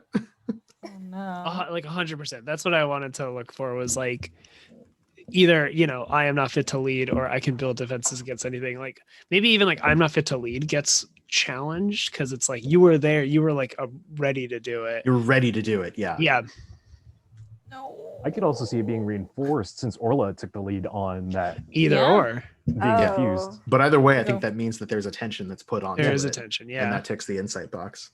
No. What happens when we mark a So you're gonna have a moment of growth, of discovery, A discovery. Yeah. not growth. That's so exciting. This is good. In the book, It's a that good is thing. page This is good. 142. It's on page 142. 142. Yeah, I'm going. I'm fine. Also on page 8 of the quick start, if anyone's following along Yes. on the quick start. Mm-hmm. Hang on, I have To it summarize right from the here. quick start, when you have marked your third and sixth circles on your insight track, you trigger a moment of discovery at the end of a scene. You then ask a question about another player character's thoughts, history, or relationships. They are obliged to answer your question either by role-playing a discussion or narrating events in a more detached fashion. Consider using flashbacks, inner monologues, montages, and other narrative techniques to answer the question in an interesting way. At the end of the moment of discovery, remove one strain from each of the participants.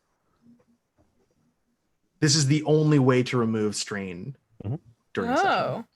But strain from each person involved. So wait, would this pull strain from Orla? If you had a If scene you- with Orla, yes. Mhm. Maybe Any- the next Ask her. morning you'll like sort of regroup and talk about it, or talk about Mhm. something. Orla's the totally only related. person who has strain right now, I think. Looking at the sheet. I think so. Yeah, I am the Vel only does person who too, has. I think. Oh no, you don't have any No. strain. Nope. Never mind. I That's think Vel doesn't have insight. strain. JK. I am I the have- only I- person I- with strain. Yeah. Okay. Okay, but is this like you said, is this because it could really go either way, I feel like here. I'm trying to think of which one it is.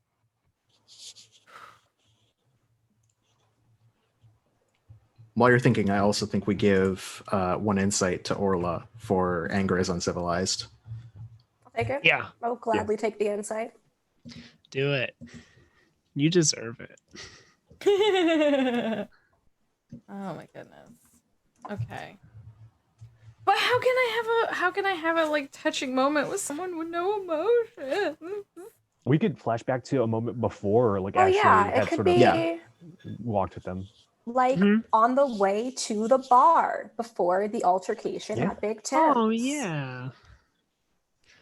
You know what, Zanka? I think you've really had a moment of growth.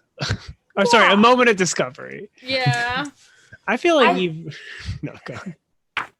No, you're good. Go ahead. What were you saying, Dominique? Just walking to the bar and be like, "Psych, I really think you've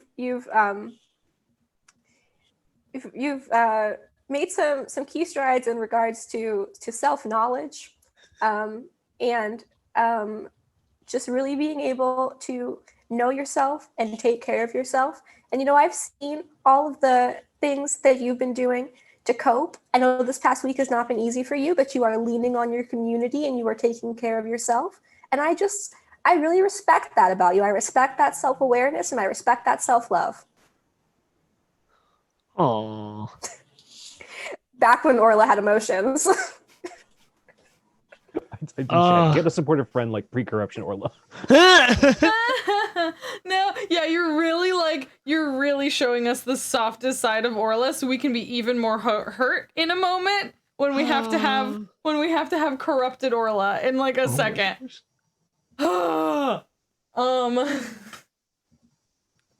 Goodness gracious. Mhm. Do you really think so? Cause I don't know. I feel like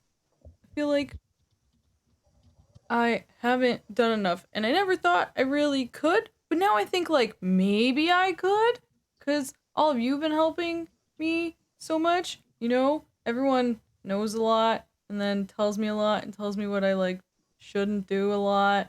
It happens a lot, and you know, but maybe sometimes I need to stand up sooner.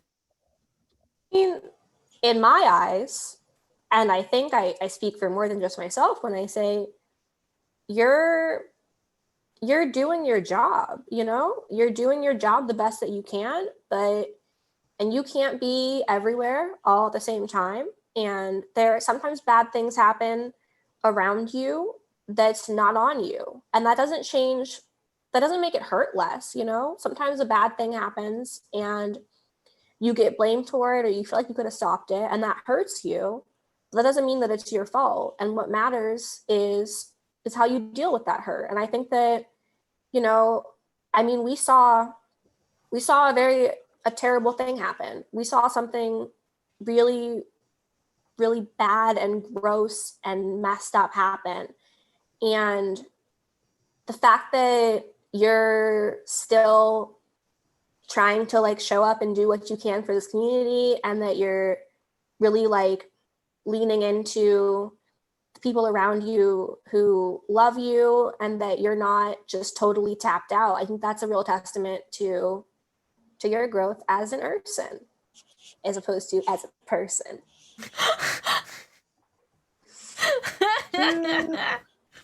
Kevin, I can see the pain you are expressing. Makes me happy. Anyway. Yeah, you know, I still think I got, you know, still think I've got some more to do, but I think that I am learning, and I could keep learning, and you're right that the way to learn more is to not stop the first time something goes wrong. Yeah, and there's always more to do. But what matters is that you're doing your damn best, and we all are, and we're gonna hang in there. Okay. Emotional moment before I stop having emotions forever. Yeah. Oh no. You get a question too. You get Sank gets to know whatever they want about Orla. Yeah. Whoa. About so it's That's the the- point of the scene is for you to get information about their thoughts, history, or relationships. Oh. You'd be They're like, obliged to how do you answer feel your about question. Adeze? Yeah. Or whatnot. Like Jason Oh, had a I good really- good suggestion. How did Orla meet their wife, their partner? Ooh. Yeah. Oh gosh, yeah. So I'm like, Correction, Jess gets to learn anything about Orla she wants, so it's not Sync. It's Jess, like Oh. it's an outside the character type thing. Oh, I'm asking. This is I'm asking the wonderful through the game text. writer in chat right now. Correct. Okay. Oh. So I feel less bad about that. Okay, Sure. cool. Yeah. that's cool. That is very nice. Yeah. I want to know what Orla loves most about Adeze. Oof. I think. Ooh, that's a hard one. I think I know. that God. I feel like what Orla loves the most about Adeze is that Orla is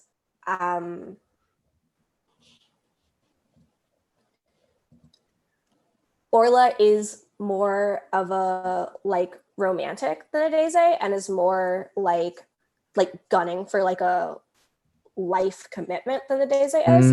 And even when Adeze is very skeptical about the idea of marriage or the idea of making a kind of like lifelong commitment to a partner, that skepticism is never skepticism of their relationship so much as it's skepticism of the institutions that the relationship exists within.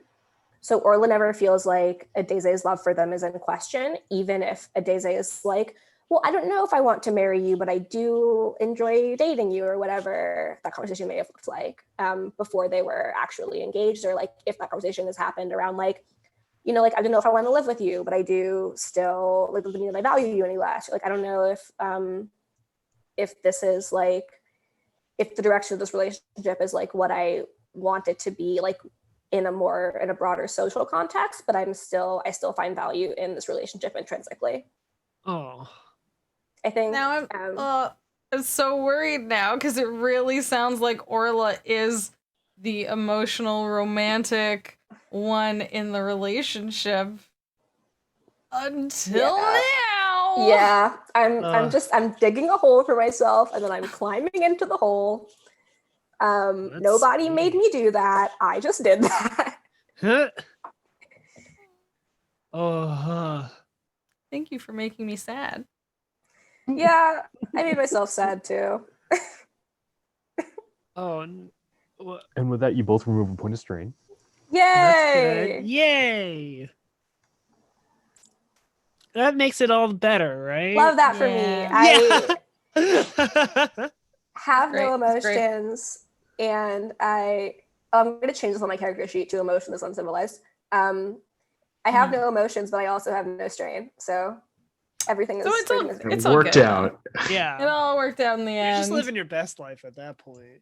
Emotions are the real source of strain. You all think about it. Get out. Kevin, you can't stream your therapy sessions. Simon, tell me about Bleed.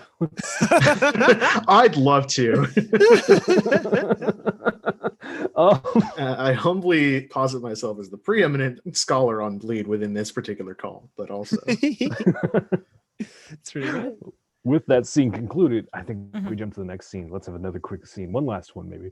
So I have heard down the grapevine that a certain someone would like to have words with another certain someone. So I think, Vel, you're walking down the street. Da da da da da da da da da da da. Do what did he? Yeah, I want to. Viditya would like a scene. Has requested a scene with either Orla or Sink. Would either of you like a scene with Vel regarding the previous night's events? I'm coming to you. Like this is very much I'm walking over and we're gonna sit down and we're gonna have a goddamn chat about it. I kind of want it to be me. I'm interested in seeing the new Orla. Yeah, because I want to be like, debate me, but I'm not going to show any emotion about it. Yeah, I was going to say, new Orla, still full debate powers. Yeah. Sans emotions. Debate me, and I'm not going to feel any kind of way about it. Whew. All right. Oh my god, with the Nerf gun. Bring out the Nerf gun. Well, it's important, right? You know, this is how you know that. You coming out in the armor? This is. Oh yeah. Okay. Are so you like in the armor. Oh god. So flashing the badge. I'm thinking, because this is Vel coming in full arm, like sheriff mode, right? Shit. Okay. So if I can ask you, Dominique, where is Orla at the moment? I think it depends on. Because I'd be barging in on you, basically. Yeah, I think that there are two ways I could see the scene going that both bring up fun tensions. Which one of them I could be in the lab, which has that element of being like my turf, and I also still have the like blackmail-y thing about you interfering with my research previously. So I wonder, like, would you feel a kind of way, like you were caught on the back foot by coming into the lab? But then the other thing is, if you catch me at home, maybe Adeze is there. Ooh. So I don't know how to choose. I kind of like the lab because it's there really is like kind of that dynamic force of like, I'm here literally in power armor, like I can snap you like a twig, but also we're on your turf, you know. There's something really fun about that. I mean, we have established that Adeze is also a sculptor. Adeze also has some work to do in the lab. Adeze might also be there. Might also be awkwardly, like sort of when you and your spouse and your work wife and your home wife are having a fight. You gotta awkwardly like still share the same space and you can't escape each other. Yeah. And feelings are bad. All right. Walk me down the checklist again. So we have actors, we have people, or we have setting, we have bad people. We have the actors who are playing their characters. And is the tilt just the fact that you're showing up to like menace me? Well, I want to ask about actually, let's make this a little bit more direct. I think like Vel is definitely is like, hey, there was some fucking like song shit happening, right? Is what the was what the Martian soldiers were saying, and is like you gotta like you have to come down on that, right? So Vel is here for names, and like maybe doesn't suspect, is all like, come on, or like I can tell you, like I can come to you for this. Give me the names of the people who are there. So like McCarthyism light. Oh yeah. No, it's 100%. Yeah, like I want to lean in because we're talking like this is like a big thing. McCarthyism, like, so it's I'm like, who was it? Because I need to pay them a visit, right? Oh god, this is terrifying. Okay, yeah. And I feel like, and like Orla's kind of a little right. So I wonder. I'm trying to square not feeling my feelings with my values, and wondering, first of all, like, is Orla the kind of person who, because I'm very like play to find out, and like wouldn't have thought of this kind of thing without like in a vacuum. So I'm trying to figure out, like, is Orla the kind of person who would rat out friends under like the slightest bit of pressure, and then how is that, regardless of which way Orla swings on that, how are their values tied to emotion, and without emotion, how do those values necessarily shift? So I'm really just gonna play to find out. Let's see if I'm a jackass now or not. That's pretty interesting. I mean, I was already a jackass. Let's see if I get worse. Ooh. Okay. I like that. Yeah, I like that mindset for Orla. And then now we gotta come up with a core question. Or that's the tilt, and now we need a question. Yep. I mean, or is that your question, Dummy? Is finding out if Orla is the type of person to snitch? I'm kind of thinking like, I was kind of like leaning towards that when I thought about it, where I was like, I think the question is, does Orla give up names, right? Like, and that's really interesting with like how Orla's belief has just been changed. Is like, and I think what kind of person is she right now? Mm-hmm. And this can clearly dovetail into like some player character versus play character conflict, which we still have not seen yet. Yeah, we haven't done a lot of that, so I'm excited for that.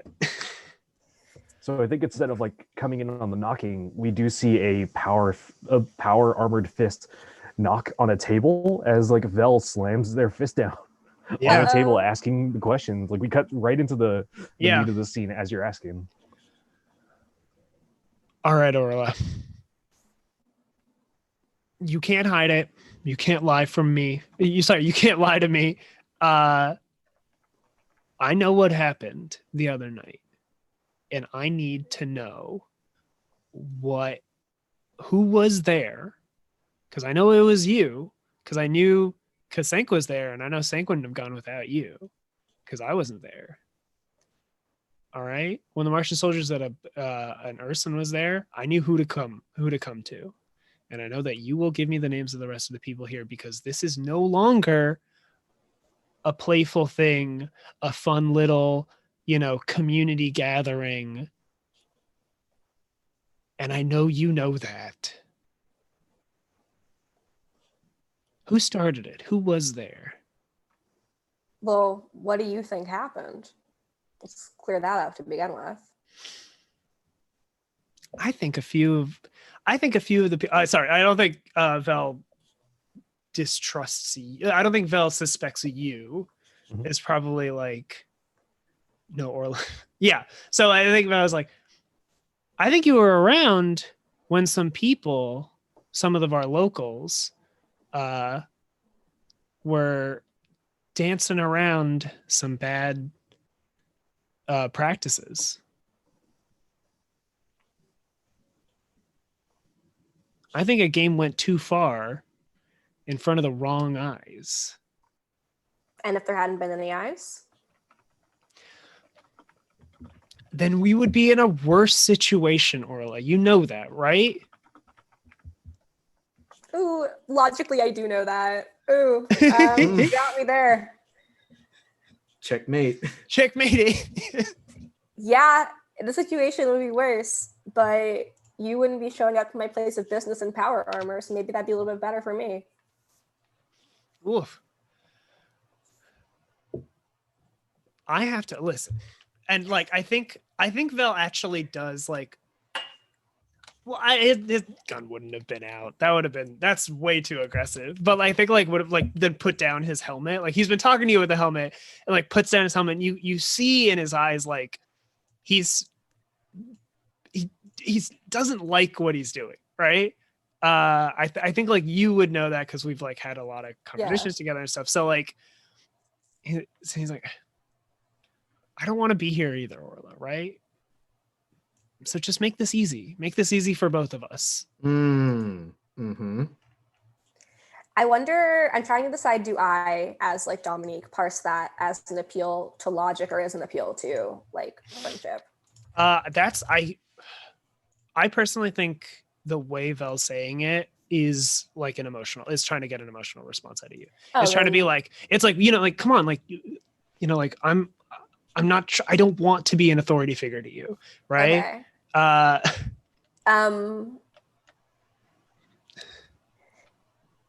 also, I feel a bit caught out because like, obviously, that Senko's there because she's a fucking 7 foot tall bear, but that is the person that I would most like to protect of all of the people who were there. So I feel like once you already know that Senko's there, the stakes are a lot lower for me.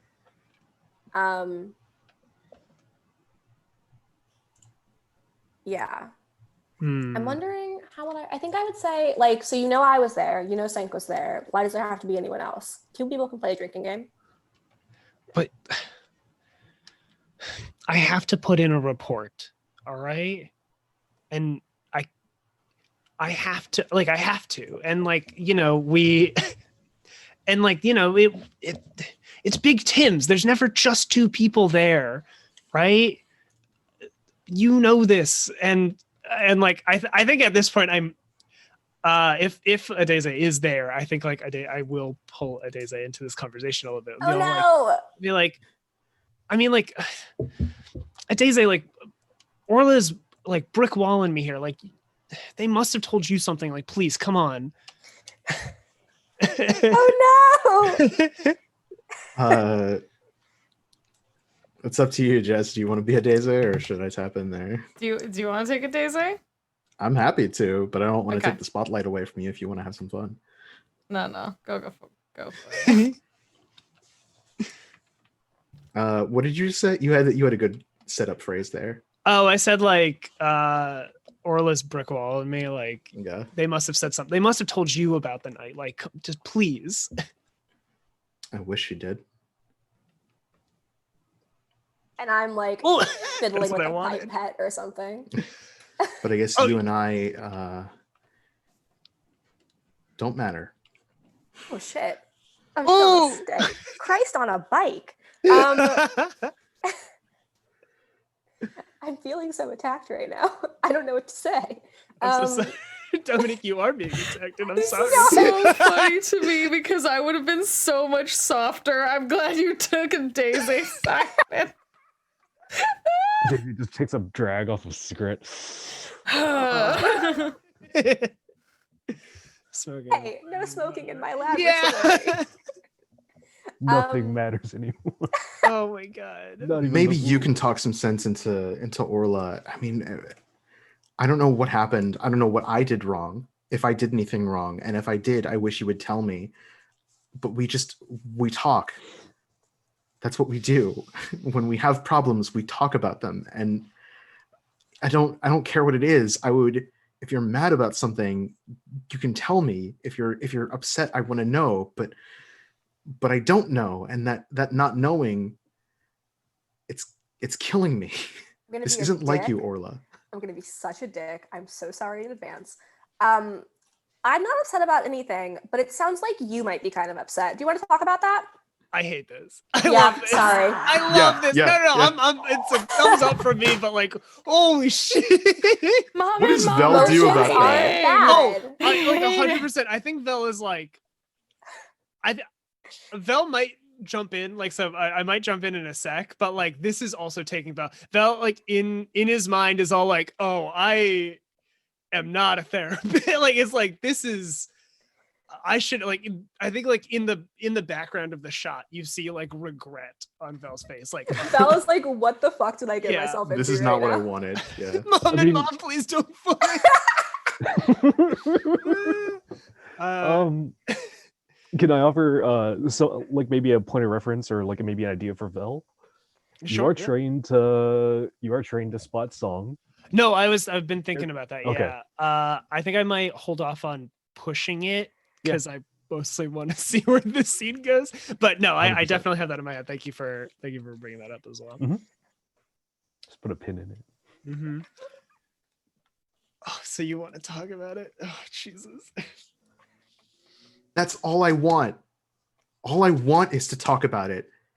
And you come home and I don't know what happened. Vel's telling me, I'm hearing that soldiers are walking around and throwing their weight around and getting up in people's faces. I'm sure that makes you, how does that not make you upset? And when you come home after every night, when we talk, whether that's over dinner or when we're just drifting to sleep, we always share things. How am I not supposed to be upset when you won't give me anything? Am I gonna take something out of fucking Keith Raniere's playbook right now? Because I did just watch the Nexium documentary. I think that I mean, if anything, I came home tired, and if I wasn't the most effusive, it's because, you know, shit went down at the bar and I was exhausted.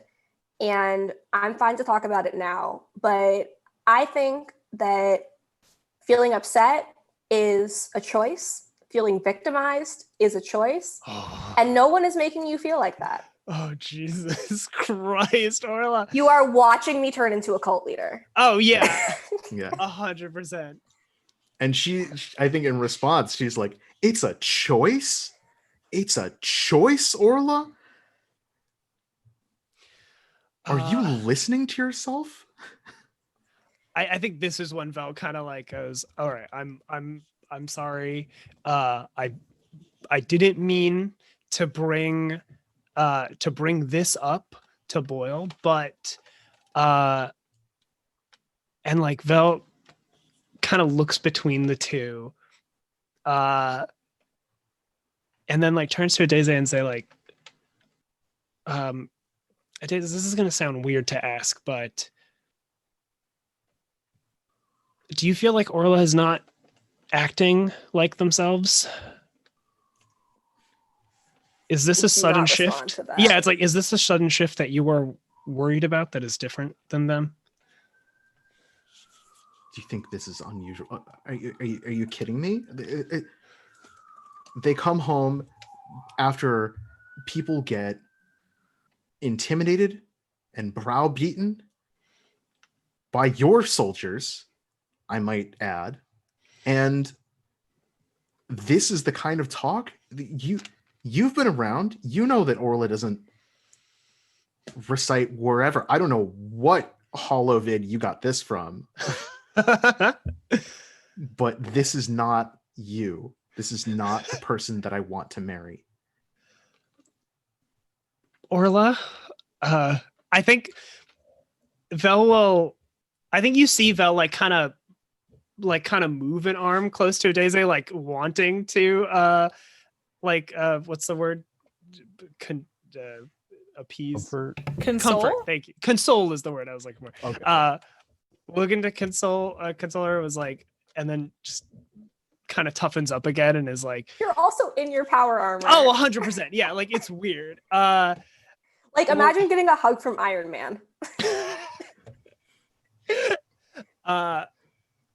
And then Vel's gonna turn to Orla and is gonna be like, Orla, I am sorry to do this, but we might need to continue this conversation down at my what do we call it? At Station? Is that but like it's like my house. So like Yeah, like you live there. yeah. I think maybe even like Vel is like still trying to appease to a friend is all like, I think we need to have this conversation back at my place now, and you're gonna need to come with me.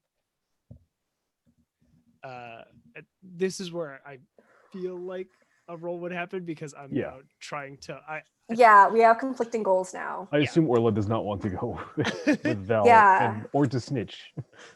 Well, and I think also to complicate matters, I think if at this point Adeze realizes like, oh no, you're suspecting Orla of being choir, that Adeze also cuts in and is like, well, look, she just said it was a bad night.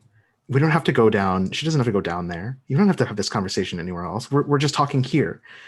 What happened is what happened. And Orla said they're willing to talk now.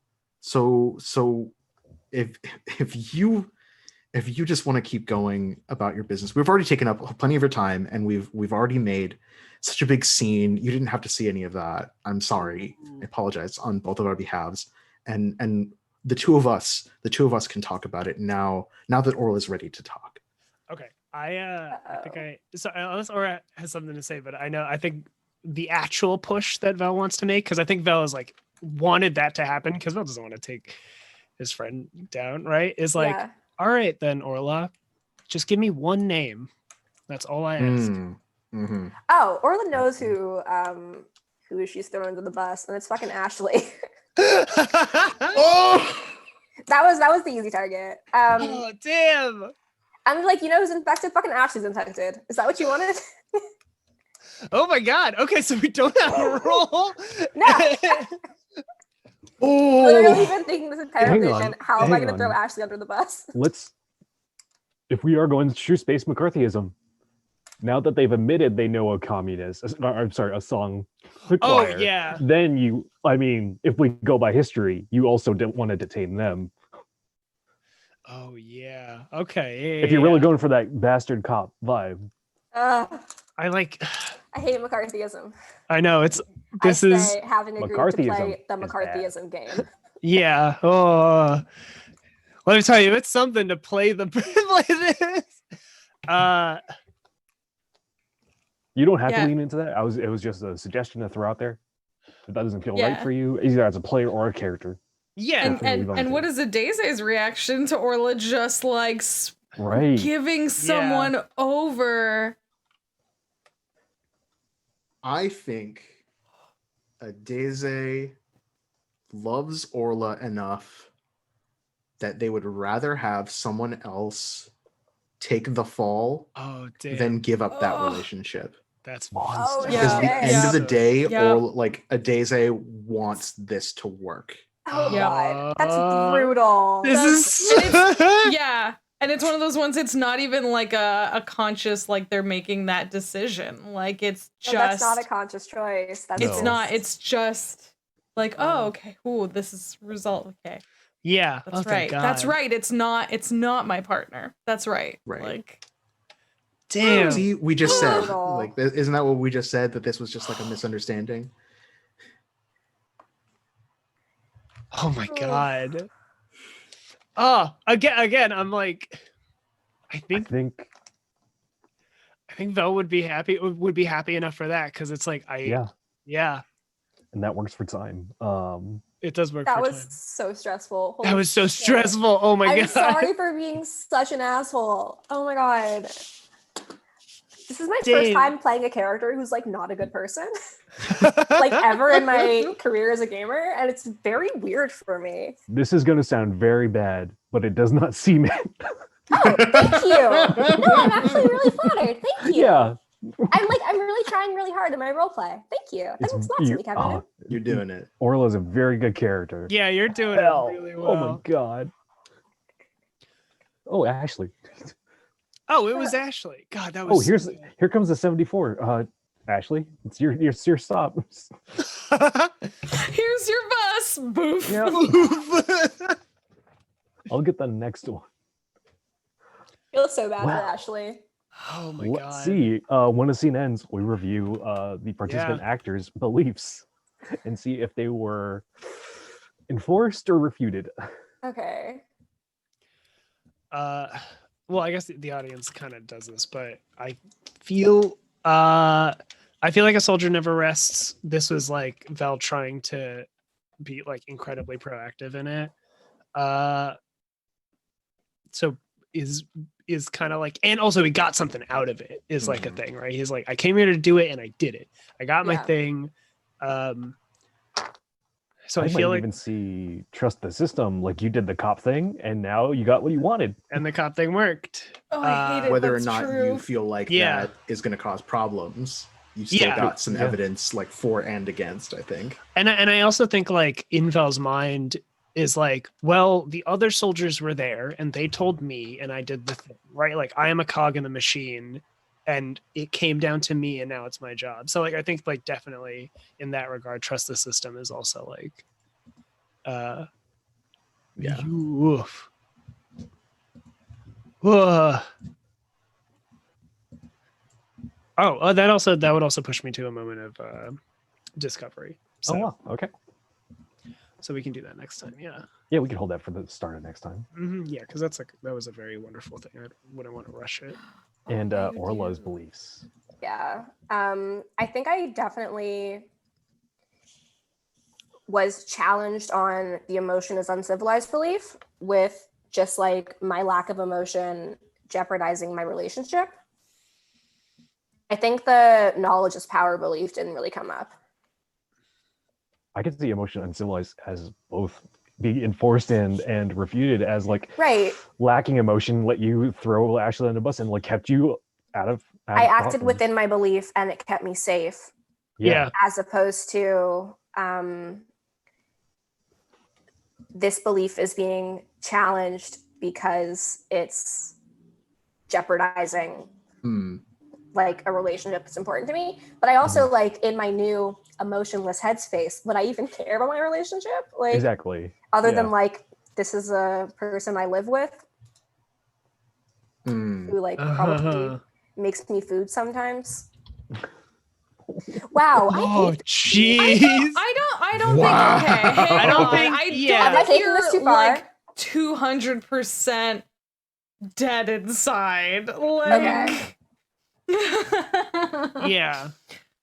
I just think like, I think emotion is uncivilized means like showing too much overt emotion. I think, yeah. Yeah. Okay.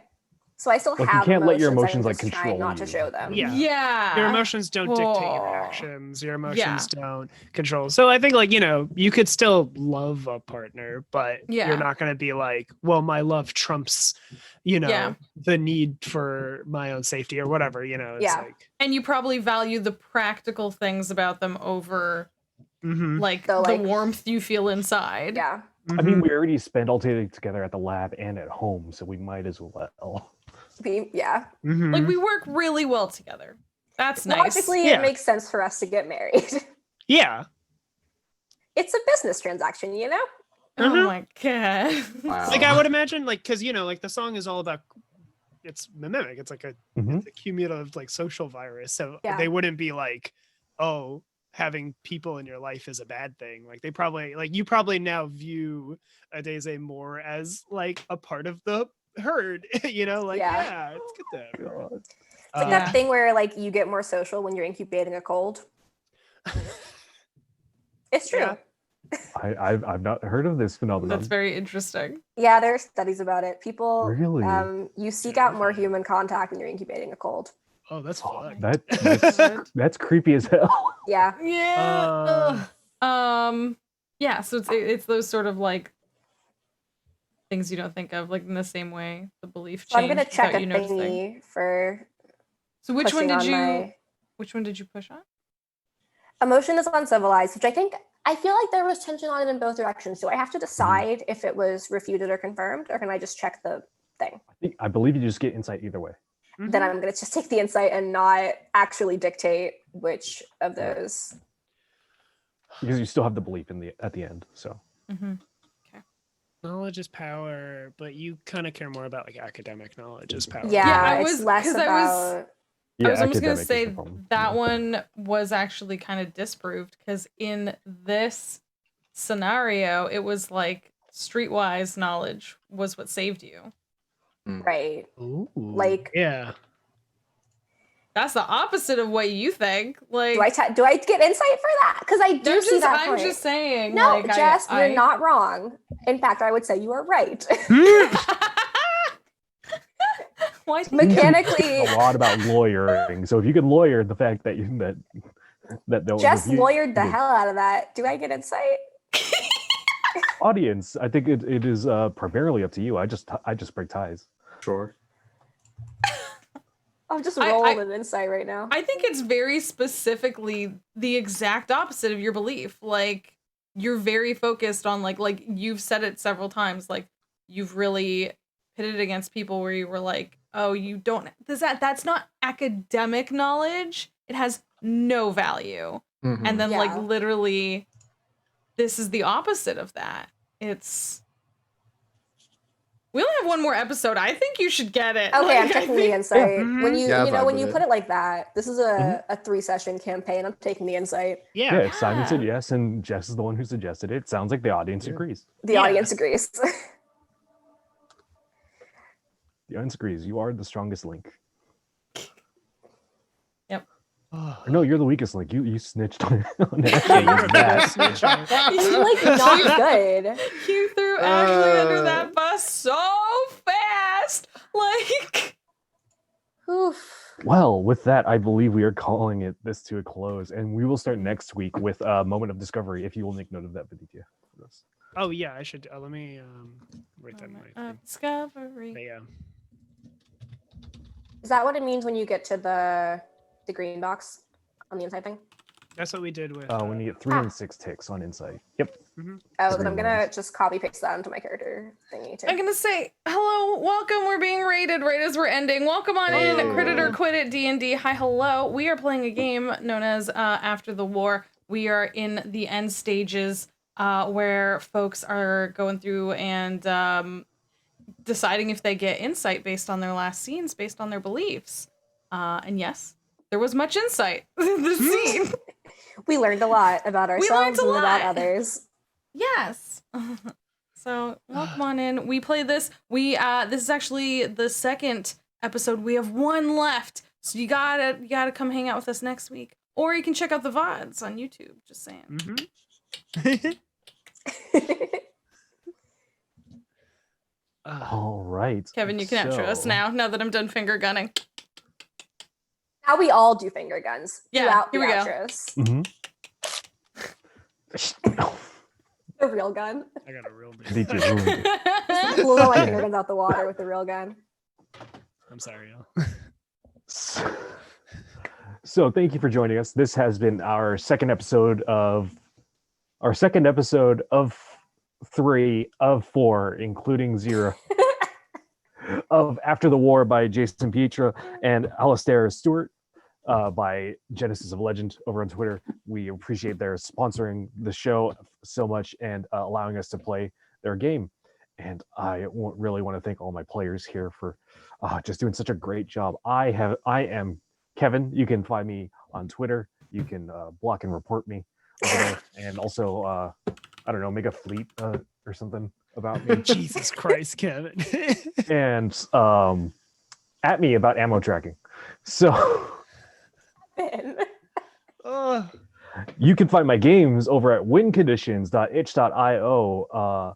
Nothing new, but right now I do have a game in the Brain Trust Science Fair November 2020 bundle, a great collection of 23 games for only $40. That's only about $1 something per game, and there's a great video going over all the creators, including some of the creators here, sort of talking through their games and talking through why they like them, what they think is maybe experimental or like pushes some boundary in games design there. Go check that out. That's on itch. That is the Brain Trust Science Fair November 2020 bundle. That is me. And next we have Dominique. I've been Dominique Dickey. You can find me at Dom S. Dickey on Twitter, and my courtroom narrative RPG trial is at domsdickey.itch.io. Play as witnesses in a murder trial using improv tools and light dice mechanics to discover what happened on the night of the murder. It's super sick and makes some points about the justice system. Check it out and let me know what you think. I'm extremely on Twitter. Dom S. Dickey, don't at me about ammo tracking, please. I'll mute you.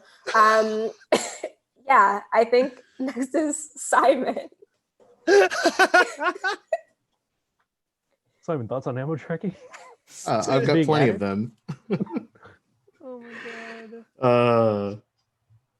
Let me tell you about who I am and what I do. My name is Simon. You can find me on Twitter at Lucha Libris. I am a tabletop role-playing game designer. You can check out my games, colorspurgames.itch.io, including a new release, A Duel with Shadows, which is an art house 2-player role-playing game that's really more meant to be read than played. But if you play it, I hope you enjoy it, and I hope that you do it safely. It's for the Artist Ego Jam. I'm also part of some bundles. I'm in the Brain Trust bundle. I've got a game, What's So Cool About Lucha Libre, that's pretty sweet. It's about being a magical luchador inspired by Guacamelee and Lucha Underground and Streets of Rage. I'm also in another bundle on itch. It's called the Funny Little Animal Games bundle. It features titles from Lucian Khan and Charang Biswas and Grant Howitt. It's $10 for 7 cute little animal games. It's available for another 31 days. 7 games, $10. Great deal. Check it out. I am a voice actor for the Penumbra Podcast, which is a queer sci-fi and fantasy audio drama. If you want to see yourself represented in stories, that's at the Penumbra Pod on Twitter, thepenumbrapodcast.com, and available wherever fine podcasts are downloaded. I'm also a professional GM for Magpie Games. If you go to magpiegames.com/curated-play, you can find out how you can get linked up with me or many other fantastic GMs running games like Masks, Bluebeard's Bride, and the upcoming Root role-playing game. I'm going to be here every week, but before today on Sundays, if you come back at 3 p.m. Eastern on twitch.tv/allnerdshere, I am a player in Wild Cards, a Royal Flush, a Wild Cards adventure, which is a City of Mist actual play. We've got our final episode next week, so go back and check out the VODs on YouTube and then come back for the finale. And then on Wednesdays, come back to that same channel, that's twitch.tv/allnerdshere, for Haven, A Land Reclaimed, which is a game of Free from the Yoke, which we play with an all-bimp podcast with some folks in this channel, in this show. It is sort of post-colonial fantasy, like Game of Thrones, but not all white. It's pretty sweet. Also, our finale episode is next Wednesday. We just did the Red Wedding, but better, so come tune in for that and see more of what the good stuff that we got going on. Hello. I'm Viditia. I currently am and continue to be. You can find me on Twitter at Viditia Valetti. You can find my games at viditiavaletti.itch.io. Support me on Patreon at that same patreon.com/Viditia Valetti, and also follow me on Twitch. I do some Twitch streams as well at twitch.tv/Viditia Valetti. You can find all of these links if you go to my Twitter. I am also on some bundles. I'm on the Brain Trust bundle where you can buy my game, The Fire Flickers Between You, a 2-player game about the last night that you were going to share with you. One of you is a pilot and the other one is the mech that you pilot. And it uses it uses candles and flames. It like uses that as its random mechanic system. It's very good. I think it's a great system and you should definitely check it out. Also, I have my own kind of bundle that's ending today as well for all of my games that are above $10. They're all very good and you should buy them. And then finally, I'm on a Kickstarter with Dominique as well. We're on the House Doesn't Always Win Kickstarter. It's a very interesting system that uses just a single deck of cards to tell a story of revolution. And it's setting agnostic. So like you can throw in whatever setting that you want. And we both are stretch goals to write really cool settings for it. Mine happens to be about being weapons that rise up against their wielders. I'm also on Haven, which Simon lovingly talked about, and I think that's about all of my plugs. You can come onto my at me at Twitter and watch. I recently put a thread out about ammo counting, which I think is pretty good. The source of the discourse. So yeah, come check out my ammo counting thread. Amazing. That's me. Amazing! Please go check out all these awesome people and all the stuff that they are doing. If you were watching this live, as many of their links as I can catch I'm so sorry. No, it's So many fine. Y'all are links. amazing. You're just doing so much. All the links I could catch, at least go check out their Twitters and then follow all their other stuff from there. I posted them in the chat. If you watch this later over on YouTube, I'll post everything down below. Go find all these cool people and all the stuff they're doing and check it all out because they all are doing so much amazing stuff. Thank you all so much for being here. My name is Jess. This is my channel. We do a wide variety of video games and tabletop role-playing games here. We have one more episode of this left, so do come hang out. And if you were here for the drama, I saw a few folks coming in and saying like, oh my god, I don't know what's happening, but there's such drama and I can't leave. That's right. It's been like this every episode. You better come, go check out the VODs. We did an amazing session 0 full of world building, and we talked very openly about safety tools and all that sort of stuff, which is very, very, very, very important and dear to a lot of our hearts, I think. We have one episode left, so come hang out for that. Check out this very cool game. You can get it digitally, you can get it physically. It's full of lots of very cool stuff. Yeah, Kevin, like showing off your copy now too. It's a very, very cool game with which gives you lots of cool tense scenarios to play through. So do that, check it out. Like I said, I'll post all the links down below, or if you watch later over on YouTube. Yeah, but that's it. I think for now we're gonna go throw some love over to I Need Diverse Games, who are playing some tabletop games, and they're a cool channel that does as their name entails and very much focuses on bringing diverse voices up, lifting up diverse voices and making sure folks get a chance to tell their stories and all that good stuff. So thank you all so much for being here, for hanging out. Heart Heck and Faces. Please take care out there, be good, and hope to see y'all soon for some more games, all right? Have a good night, everyone. Thanks so much. Bye.